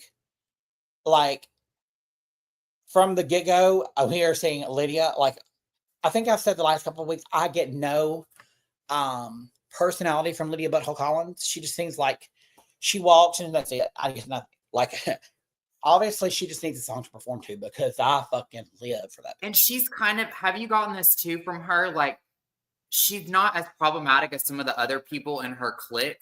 She's kind of like, she kind of fades into the background a little bit, other than her having some comedic looks on the runway and stuff, and her makeup, you know, being kind of similar to Arietti's in the way that like she paints it in a different way than, you know, most drag queens would paint.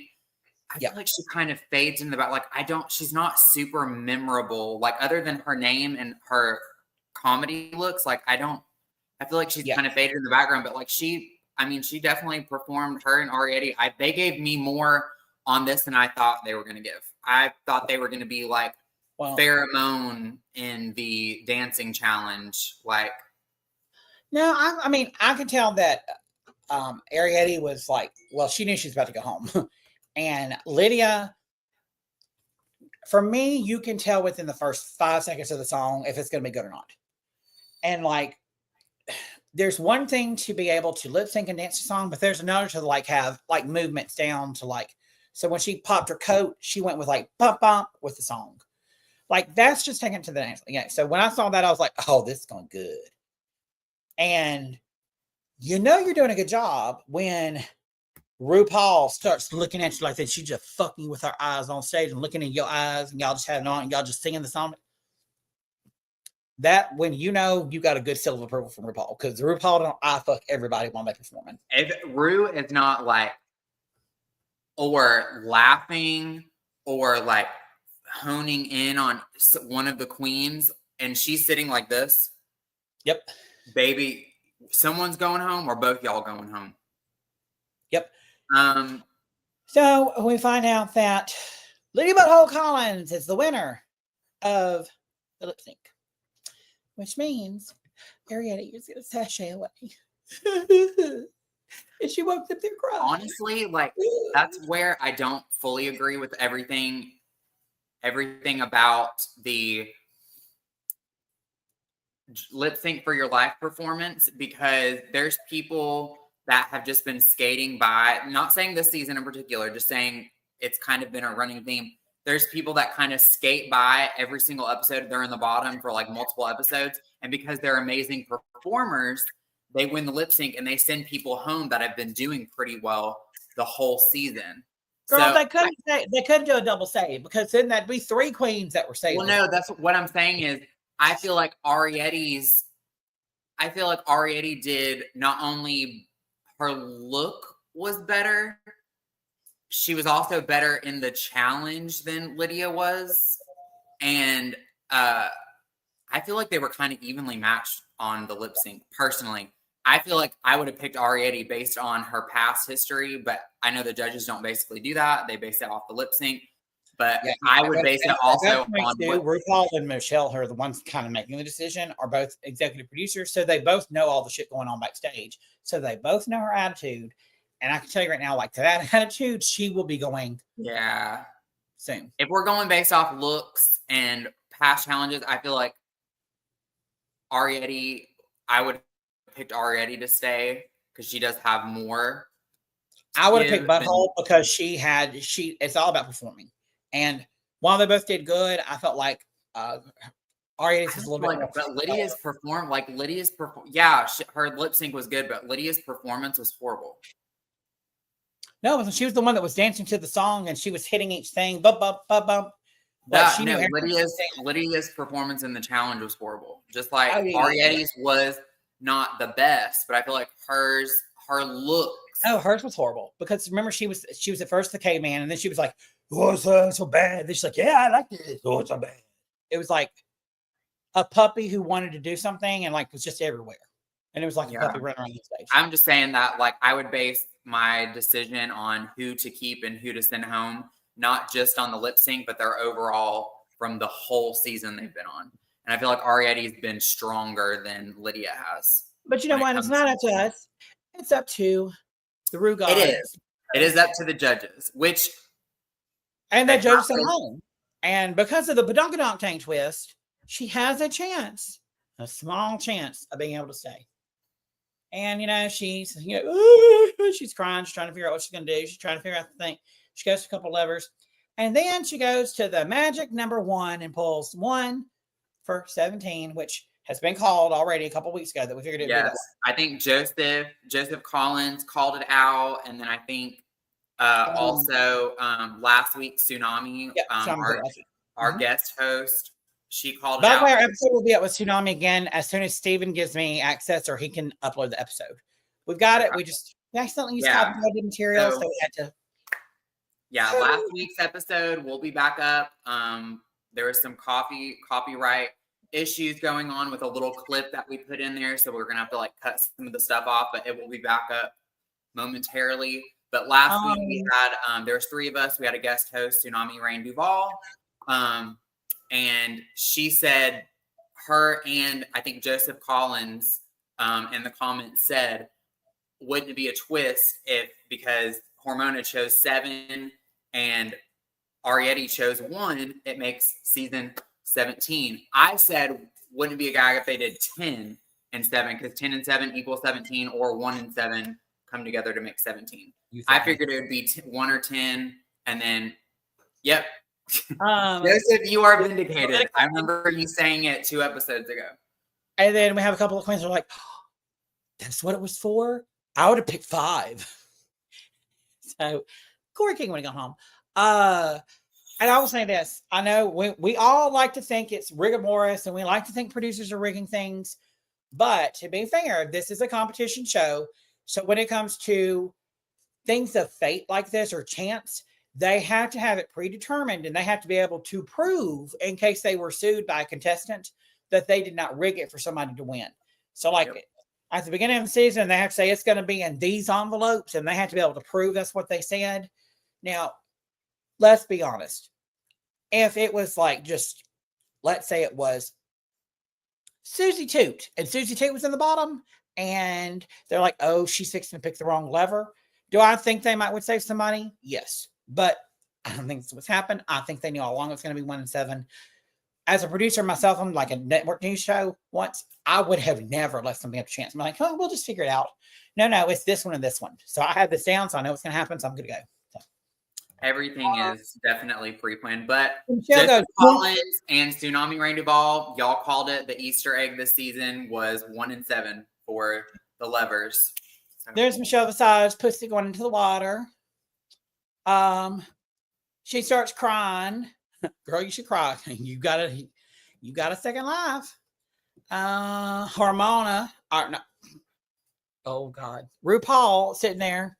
Baby, the tox is toxin. Like the Botox is toxin, baby. So, yep. So that was it. She gets to stay, and now all the other queens are screwed. There's no more lifelines. There will probably be no more double saves. There will be no more bullshit. We can get down to business and kick these hoes to the curb. So next week we will have the Under the Sea challenge. It's a design challenge. We'll have to do 3 Under the Sea inspired looks. Who do you think is in danger of going home soon? Well, I know what you told me from what the Reddit threads have said. This week is going to be a design challenge, and we've already seen little snippets where Lexi walks into the room. We don't know if they're editing it that way or this was like a bit that she was doing to make it look like that.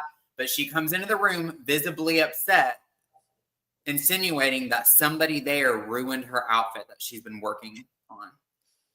And everybody seems like, what's going on? What? So I'm ready. I doubt that. I feel like it's just good editing because I feel like we've been given a lot of things. I feel like they would have done her. If somebody had ruined something on purpose, they would have been kicked out, and we would have gotten this thing. This contestant will be edited out of all, Dad had made a whole deal about it. So I doubt that, but we'll see. I feel like, I don't know, Anya Nerve showed that she could actually make a garment, and she was working with unconventional materials. So, Nerve said that she knew how to sew, that she knew how to design an outfit. She had just never made one yet. So I'm trying to think, because we know Hormonal Lisa is the seamstress. She can make a dress. Sam Starr is very creative, and I think she can also. There's no bet that I've seen that look backstage at a show when shoes go missing. That is 1,000% real shit, and I think it's production or janitor fucked up. Possible too. I think it's going to be Corey King and Lana Jarre are going to be in the bottom next week for the design challenge. Just in my opinion.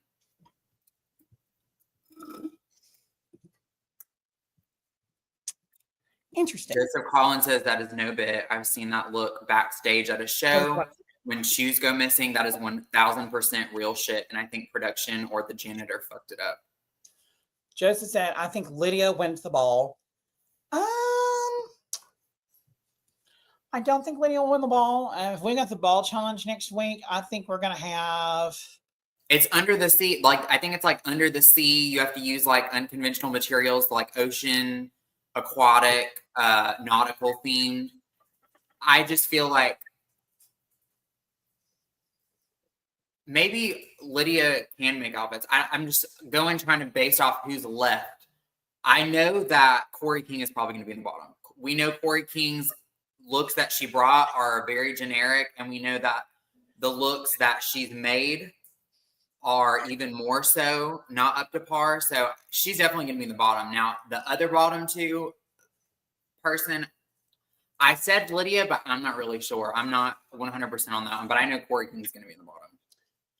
Yeah, I feel like it'd be Corey King, and then just based off, I'm going to put a prediction out there. I think Corey King's going to be in the bottom, and I think it's going to be Hormonal Lisa, unfortunately. Which I know the Reddit thread, they're usually pretty correct on it. I'm like, she's a seamstress, and she made a really pretty dress on the last designing challenge. I just like, how can you mess this up? Girl, she lives on Chattanooga. Chattanooga has literally like the Chattanooga, the river.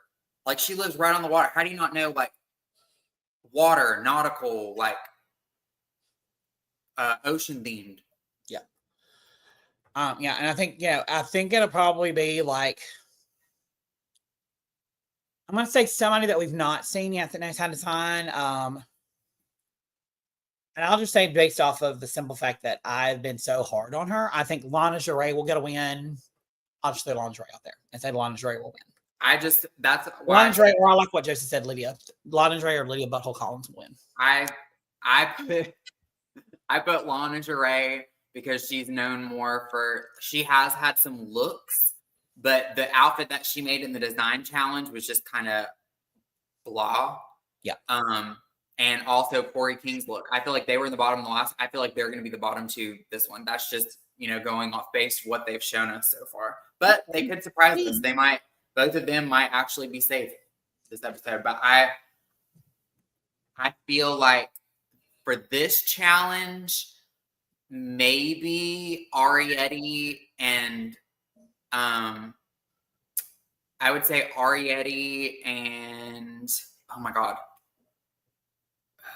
Arietti and Crystal maybe in the top for this challenge. Oh yeah, Crystal could finally get a win. Yeah. I think Arietti, I think she's about to be in her own way. I don't think she'll be around much longer because I think she's going to just start self-sabotage, because I think it's gotten into her head. And this has been said several times. Let's compare her and Sam Starr. Sam Starr, I think it's going to take what they said to her tonight about being, bottom and almost, have lip sync. She's going to take that, can work with that constructive criticism and apply it and do something different. Whereas Ariadne, she thinks she should have gotten something and she didn't. It's going to sit there and it's going to eat her alive. So, yep. That's my opinion. And it's just like a butthole. Speaking of editing, I totally forgot about it. When we were talking about when they were going over, they were choosing roles. Yep. Like who wanted each role for the challenge. And we were talking about, when we were talking about editing, how the next episode, it shows that Lexi is visibly upset. Someone's ruined her outfit if she's doing a bit. Joseph said, no, it's probably real, but they've, maybe made it a lot more dramatic than it is, making it look like one of the other queens, destroyed her outfit. It made me think back. It's been talked about in a couple of different pages that I follow that editing was super, super heavy. How during the challenge, when they were choosing the roles and they were all sitting on the couch, and how Anya Nerve chose the host role. Well, it made it look like crickets when she chose the role. Like, does anybody else want this? It was crickets. But if you look and you zoom in when Anya Nerve is talking about that, you can see on the corner of the pillow next to her, there's a little white triangle that pops up, like a page is turning that got cut out. So almost like maybe somebody else did say that they wanted the role, or maybe they did it for a dramatic effect to make it look more harsh than it was, with her being the only one that wanted it. But there's definitely some heavy editing because you can see it. Well, I mean, there's going to be heavy editing because, and that makes sense for me because from a simple production standpoint. But if you've got 12 queens, who are trying to pick a role, or 11. And so everyone's reading through things. I think it's, Joseph or Mason said it's to make it look like she was lonely or something. I don't think it's about so lonely. I think if somebody else wanted it, they would have showed that because it's drama. It's somebody going at each other. I don't think anybody wanted it because I think everybody's kind of literally scared about it. And others wanted something different. And I think she just wanted to be able to show this is what I can do. And everybody else is wanting to try to be. I feel like some of them, like I always said, they're more aware of themselves, but they're also not afraid to start drama. I feel like this season, they're more aware of judges' critiques for the most part, save one or two of them. And they're trying to show something different every single time. And we've heard Sam say that. We've heard Anya say that. We've had 4 or 5 of them say that this season. So it almost makes me think that's something they're being told off stage, is make sure you're showing something different. Make sure, on it. But yeah, so it's just going to sample to cut everything down. It's this is not want anybody else, crickets. And so it's just because there's I think they probably only got 4 cameras. So they're zooming in and out. And so they're trying to zoom in and get something pulled out. So they're just doing quick cuts, quick jumps to get in and get people to get it all filmed. Did you say Candy Muse on her, not the All-Star season, but her original season, she would, or maybe it was All-Stars, that if she didn't want something to air or be edited the wrong way, she would say something or do something, so they would have to change it or something? If she was saying something or she was saying something shady, she would go to say something shady, and then you're not supposed to ever touch your microphone. But she would go to say something shady, and then she'd be like, girl, let me tell you about this podcast, Couch Potato Queens. What happened was, I think I just did, but no, I didn't. I just thought I hit the wrong button and went to the screen. But you couldn't hear anything that was said. Or if you're doing that with your microphone and making it scratch, nobody can hear anything that's being said. And so she would do that, or on RuPaul's Drag Race Live Challenge or something. I think, didn't she host that on her season? I think so. It's supposed to be live. She walks out and then she fucks up, and then she makes herself fall or do something on purpose, or where they can't use it. And they're like, Candy, this is live. We're going to have to go again. Oh shit, I'm so sorry. Or she was walking out for the main runway and she did something she didn't want to, or she didn't like the way it was going to look. She'd be like, I don't want to use that. Let's start over. And then she'd just make a big scene and go back to her mark to start again. Most queens would not do that. They'd be like, oh, they just go through or push through. Well, I know on some of the challenges, they let them film. They film it twice. They film almost like a rough run through, and then they film the second time, the actual real run through, and then they air like whatever your best one was out of the two or whatever. Like Hormona brought it up. I mean, not Hormona. Oh my gosh. Pheromone brought it up on the All-Star season. She said her first run through was perfect. It was perfect. And then the second run through, that's when she slipped on her boa and fell. And she's like, they should have used my first one because it was perfect, but they used that one because it was more dramatic because I fell. Than her. Yeah. And yeah, so, and they, do it again so they can also see how it flows and moves. So then they can get a better, video of it. That also gives the judges time to, the first time they watch and they judge it. And then the second time is when they'll say the shady shit that they're going to say. Baby, I'm all about Southern hospitality. You better believe if I went to RuPaul's Drag Race, I'm treating those PAs with the utmost respect. I am saying good morning and hello to them every single time I walk into a room. I'm asking how their day is. I'm asking if there's anything that I can do for them. Like, the nicer you ain't gonna ask if there's anything you can do. You ain't gonna have time. Yeah, but they said a couple of the that's gonna be a PA for any show. The PAs are your lifeblood. Like that. Mm-hmm. Instead of getting an award for the queens or something, y'all should be thanking these PAs because it's taking probably 2 or 3 PA per queen to put them in hose and duct tape and they said it was oh my god, I think it was Alaska or Willem said, if you are respectful to those PAs, baby, PAs will go above and beyond for you. Like they said with, I think it was Lana Geray's dress, like last episode, Willem was saying, baby, if you would have been nicer to the PAs, they would have steamed that dress out for you. Look, I'm not going to name no names to the queens, but we have all heard the rumors. But there's some lawsuits going on right now from a former employee that, queens were making that or pissing in bottles and then handing it to them or making them help them strip and then be standing in front of them naked going, well, give me a towel and wipe it off. Like just weird, crazy shit. And I mean, I can see some of it. Some of it, I think it's just a few girls who have that's given Gottmik and Violet Chachki down. Well, but it's also, you can't be prude. You cannot have a little bit of modesty when you go into something like that because it's a show. You're going to see people naked because, you're having to dress people and everything. Like if you're in a drag dressing room, you're going to see dick and balls for days. You are. Like Bianca Del Rio said, I know that she's controversial because she says whatever she wants, but she speaks facts, and she's been doing this a lot longer than most of the drag queens that are offended by it. She has said, you need to be more humble in your craft, especially on Drag Race, and you don't need to be holier than thou and think you're better than everybody else and think like you deserve all of this stuff. You are not a doctor. You are not curing cancer. You are a drag queen. You're not doing anything for anyone. Be humble. Well, and like said with the PAs, again, you're assigned a PA. Sometimes you'll have like one PA will have maybe 2 or 3 queens, but it's their job to make you happy. It's their job to get whatever you need. It's their job to make sure that you're put together. So you can get one and you can be a bitch and they're still going to put you together and they're going to do their job because they don't want to lose their job. But you go and get the bare bone minimum, what you got to get. Or you can be a nice and decent human being, which you need to learn to be anyway. And that PA, instead of going and having a lunch break or going and taking a smoke break, are going to stay and give you extra 15 minutes to steam your garment or to help, do whatever needs to be done to polish, and sometimes it's that polish that helps give, a little bit extra mile.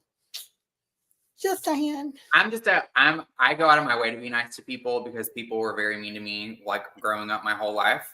And I've just always went out of my way to be nice to people. Nice.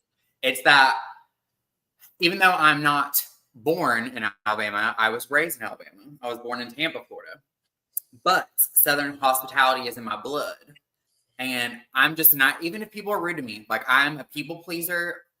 Sometimes I hate that about myself, but I'm going to be nice to you regardless of how you treat me because that's just how I was raised. So some of these queens coming in here acting like they can just treat somebody any kind of way. Like, baby, these PAs are probably getting paid more for the 2 or 3 months that they're working this year doing the show than you probably make in 5 years. So I know who also, throwback to what we were talking about. Which challenge would we be in? I think I decided which challenge I would have went for. I would have been Hormona Lisa and the Lesbian Beaver Challenge, because I've been sitting here like,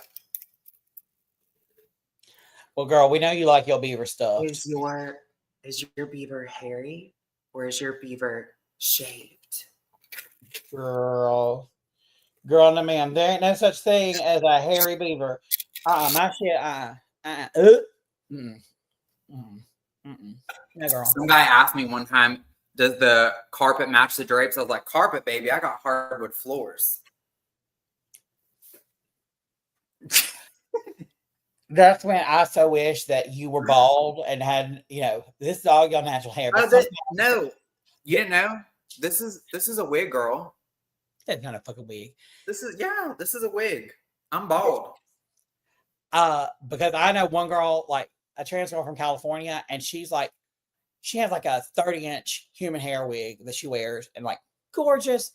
And the guy's like, so it's corporate match straight. She's like, I don't know about you tell me. And she jerks the wig off and pulls her panties down. And he's like, yeah. See, yeah. Girls, long hair is not all it's say shit like that to me. I've trained the men that come around me or say something to me. They will say that they say one thing, and I'm just like, or like, hey, beautiful, what's going on with you? God, you're looking good. And I'll send them a boob pic. And I'm like, here's my boobs. Will you leave me alone? Like, that's the only reason you're messaging me. You want tits pic. So here, get it and go. I give these men way too much leeway. Girl, like, I see some of the monsters these men have been with, and I'm worried about if my legs are freshly shaven or if it's been a day or two. Like, baby, you were with Holiday Heart last week, and now you're with me, and I'm worried about whether I shaved. Girl, you so lucky that you is a married woman off the streets, because these men these days, well, screw you one day. The next day tell you they love you. Then I call you for 3 more days. And then the next week you're gonna get a message from your best friend saying, girl, are you on a hookup site? And I'm like, no, why? I just saw you getting plowed in a video, but girl, you had red hair in your blood.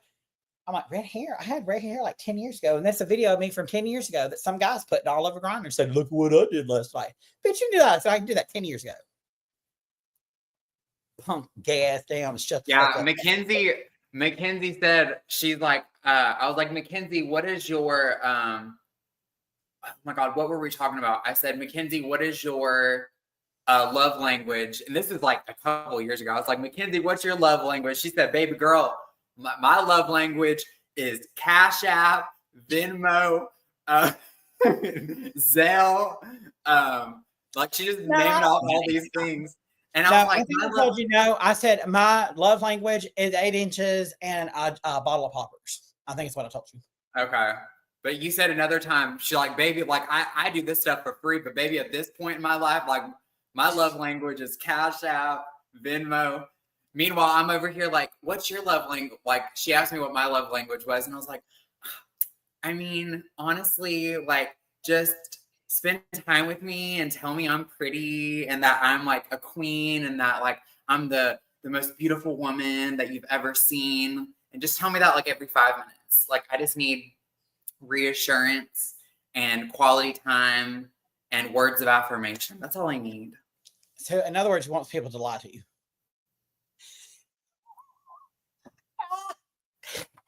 Joking. I love you. You're amazing. You're Linda Evangelista. We want to thank you so much for hanging out with us here on the Couch Potato Queens. You can join the Couch Potato Queens again tomorrow night. Cross your pussy. That Steven and I will be able to jump on. Hoping for more, but we need to recap the Traitors, episode 5, I think. And then we'll be back on Thursday night as soon as the Traders ends to bring you that recap. And then we will be back here next Monday night for another for RuPaul's Drag Race season 17 episode. And y'all comment too, like if y'all would like to see me, like I would love to like help them get, because I'm like a permanent co-host for the rest of this season for the RuPaul's Drag Race. I have not guest hosted on any of the other reality shows that they recap, but like I do watch. Would you like to help us? Would you like to come on? Would y'all love to see me on there? Like I'm not going to go on there if y'all don't want me on there, but would y'all in the comments, would y'all like to see me on any of the other? You got to watch it first. You've got to watch it first. Well, that's what I'm saying. You watch it. I can get you on because Steven and I are begging for somebody to come on with us. I can get you on with me. But you got to watch it. It don't have to be like every week because I'm here every week. But like, I didn't know. I don't watch the Traders yet. I think I'm going to break down and watch it. Just over maybe like over this whole week. Watch it just because of Bob the Drag Queen. Bob the Drag Queen is like, yes. Joseph, next week, you want to join us for RuCap for next week? I have to check. I'm doing OT tomorrow. Okay, let me know. But yeah, if any of y'all watching want to jump in and run your mouth with us, please. Because 2 works, but 3's better because you have somebody to bounce things off of. And yeah, we were supposed to have Kalana Blue, but she is the flu. Yes. Yeah, I don't want to get that again because I had that last week. So she had to she had to focus on herself tonight, so she wasn't able to be our guest co-host tonight, but she will hopefully be back maybe next week or the week after. It'll be the 2 of us here for the rest of the season, but we will always have at least sometimes a third person to help us. It just goes better because we can kind of bounce I'm not going to spend all weekend watching movies. I'm going to actually, because I had all of my screenshots taken. Y'all, it took us a while tonight because for the slideshow, I had to put that slideshow together. And I take screenshots when I'm watching things because I'll watch it the first time, I'll watch it the second time, then I'll watch some of the other stuff. And so I'm like constantly taking pictures. Well, on my Mac, the way I moved everything around, I did not have it sorted the way I needed to. So it was not based on when I took the screenshot, but it was based on something else. I think I don't know. Screwed up. I could not find anything I needed. It took me, usually takes me 30 minutes to do the spreadsheet or the slideshow. It took 3 hours of trying to get it put together. And everything kept crashing. I kept starting over. So I was a Mac user. Baby, let me tell you something. I was a PC user all of my life until 10 years ago. And every year to 2 years, I was having to buy a new computer, spend $800 to get a new PC, blah, blah, blah, blah, blah. I've had 2 MacBooks, well, 3, but they lasted pretty much. And I've got 2. So I love Mac. Everything's a Mac is so much easier. I've not had a virus. I've not had anything crash. When you have all Apple products, it's really good whenever you have products to like stick to that product line. So like when you have Apple products like your iPhone, iWatch, it's good to have like everything together because it's all cohesive and it runs more smoothly. Like that's hopefully, fingers crossed, my sugar daddy is gonna he's been good to me lately, so he's probably gonna buy me a MacBook this weekend, or at least he said he was. So that's hopefully, my sugar daddy. That's your husband. Yeah, married. Well, but the other thing too, I hate about a PC is it just like slow, but they're heavy. And with this, my MacBook Air, you can ask I literally will go to the store or something and I will like stick it in my purse. And like, yeah, it's so like, I love it, love it, love it. Love it. Love it. Well, Dakota, is there anything else you would like to say before we leave for the evening? Yes, sorry for the technical difficulties. We are doing our episodes every Monday night at 7 p.m. like clockwork on time. We have been on time the last 5 episodes. Or the last 4 episodes. This episode, with and y'all are on time last week. Last week. Kalana being sick, and then Mackenzie having trouble on her end with getting like all of her technology and stuff pulled up for the live, and then the link that she sent me, for some reason the links were broken and they weren't working for me to get into the studio. So with all of that, we did start like 30 minutes late, but better late than never. We were hoping to cut our episodes down from like 2 hours, like they've been the last couple episodes, to maybe like an hour. We talk too much. You and I go off on too many tangents and talk about too much shit. Like if we had a counter, we could meet it. But you and I but hey, people are showing here. We get too personally involved in everything that we do. So I'm so sorry. We almost ended this episode without me bringing up Miss Ma'am, Miss whoever you are, Miss Ma'am, Miss Shelly. Hey girl, Shelly. Hey, we're so glad to have you watching. Yes, this is a RuCap episode, which means we are going to talk about what we watched. We cannot air Drag Race episode because that obviously gets its copyright banned, which leaves our episode bye-bye like it did last week. And we only watched 3 minutes, give or take. So yeah, we won't be doing that again. And you are just going to listen to us talk because that's what this is, a podcast, and we talk a lot. So did someone tag you or like shade you on Twitter? Or I'll send you the text. And who is it? I'll send you the text, girl. Oh. I'll send you the text. Okay, like Mariah Carey, I don't know her. So don't know her, girl. Miss Dakota, where can everybody find you on social media platforms? Y'all can find me. I am Dakota Rain XOXO on Instagram and Facebook. You can also find me. And that's Rain, R-A-I-N with an E.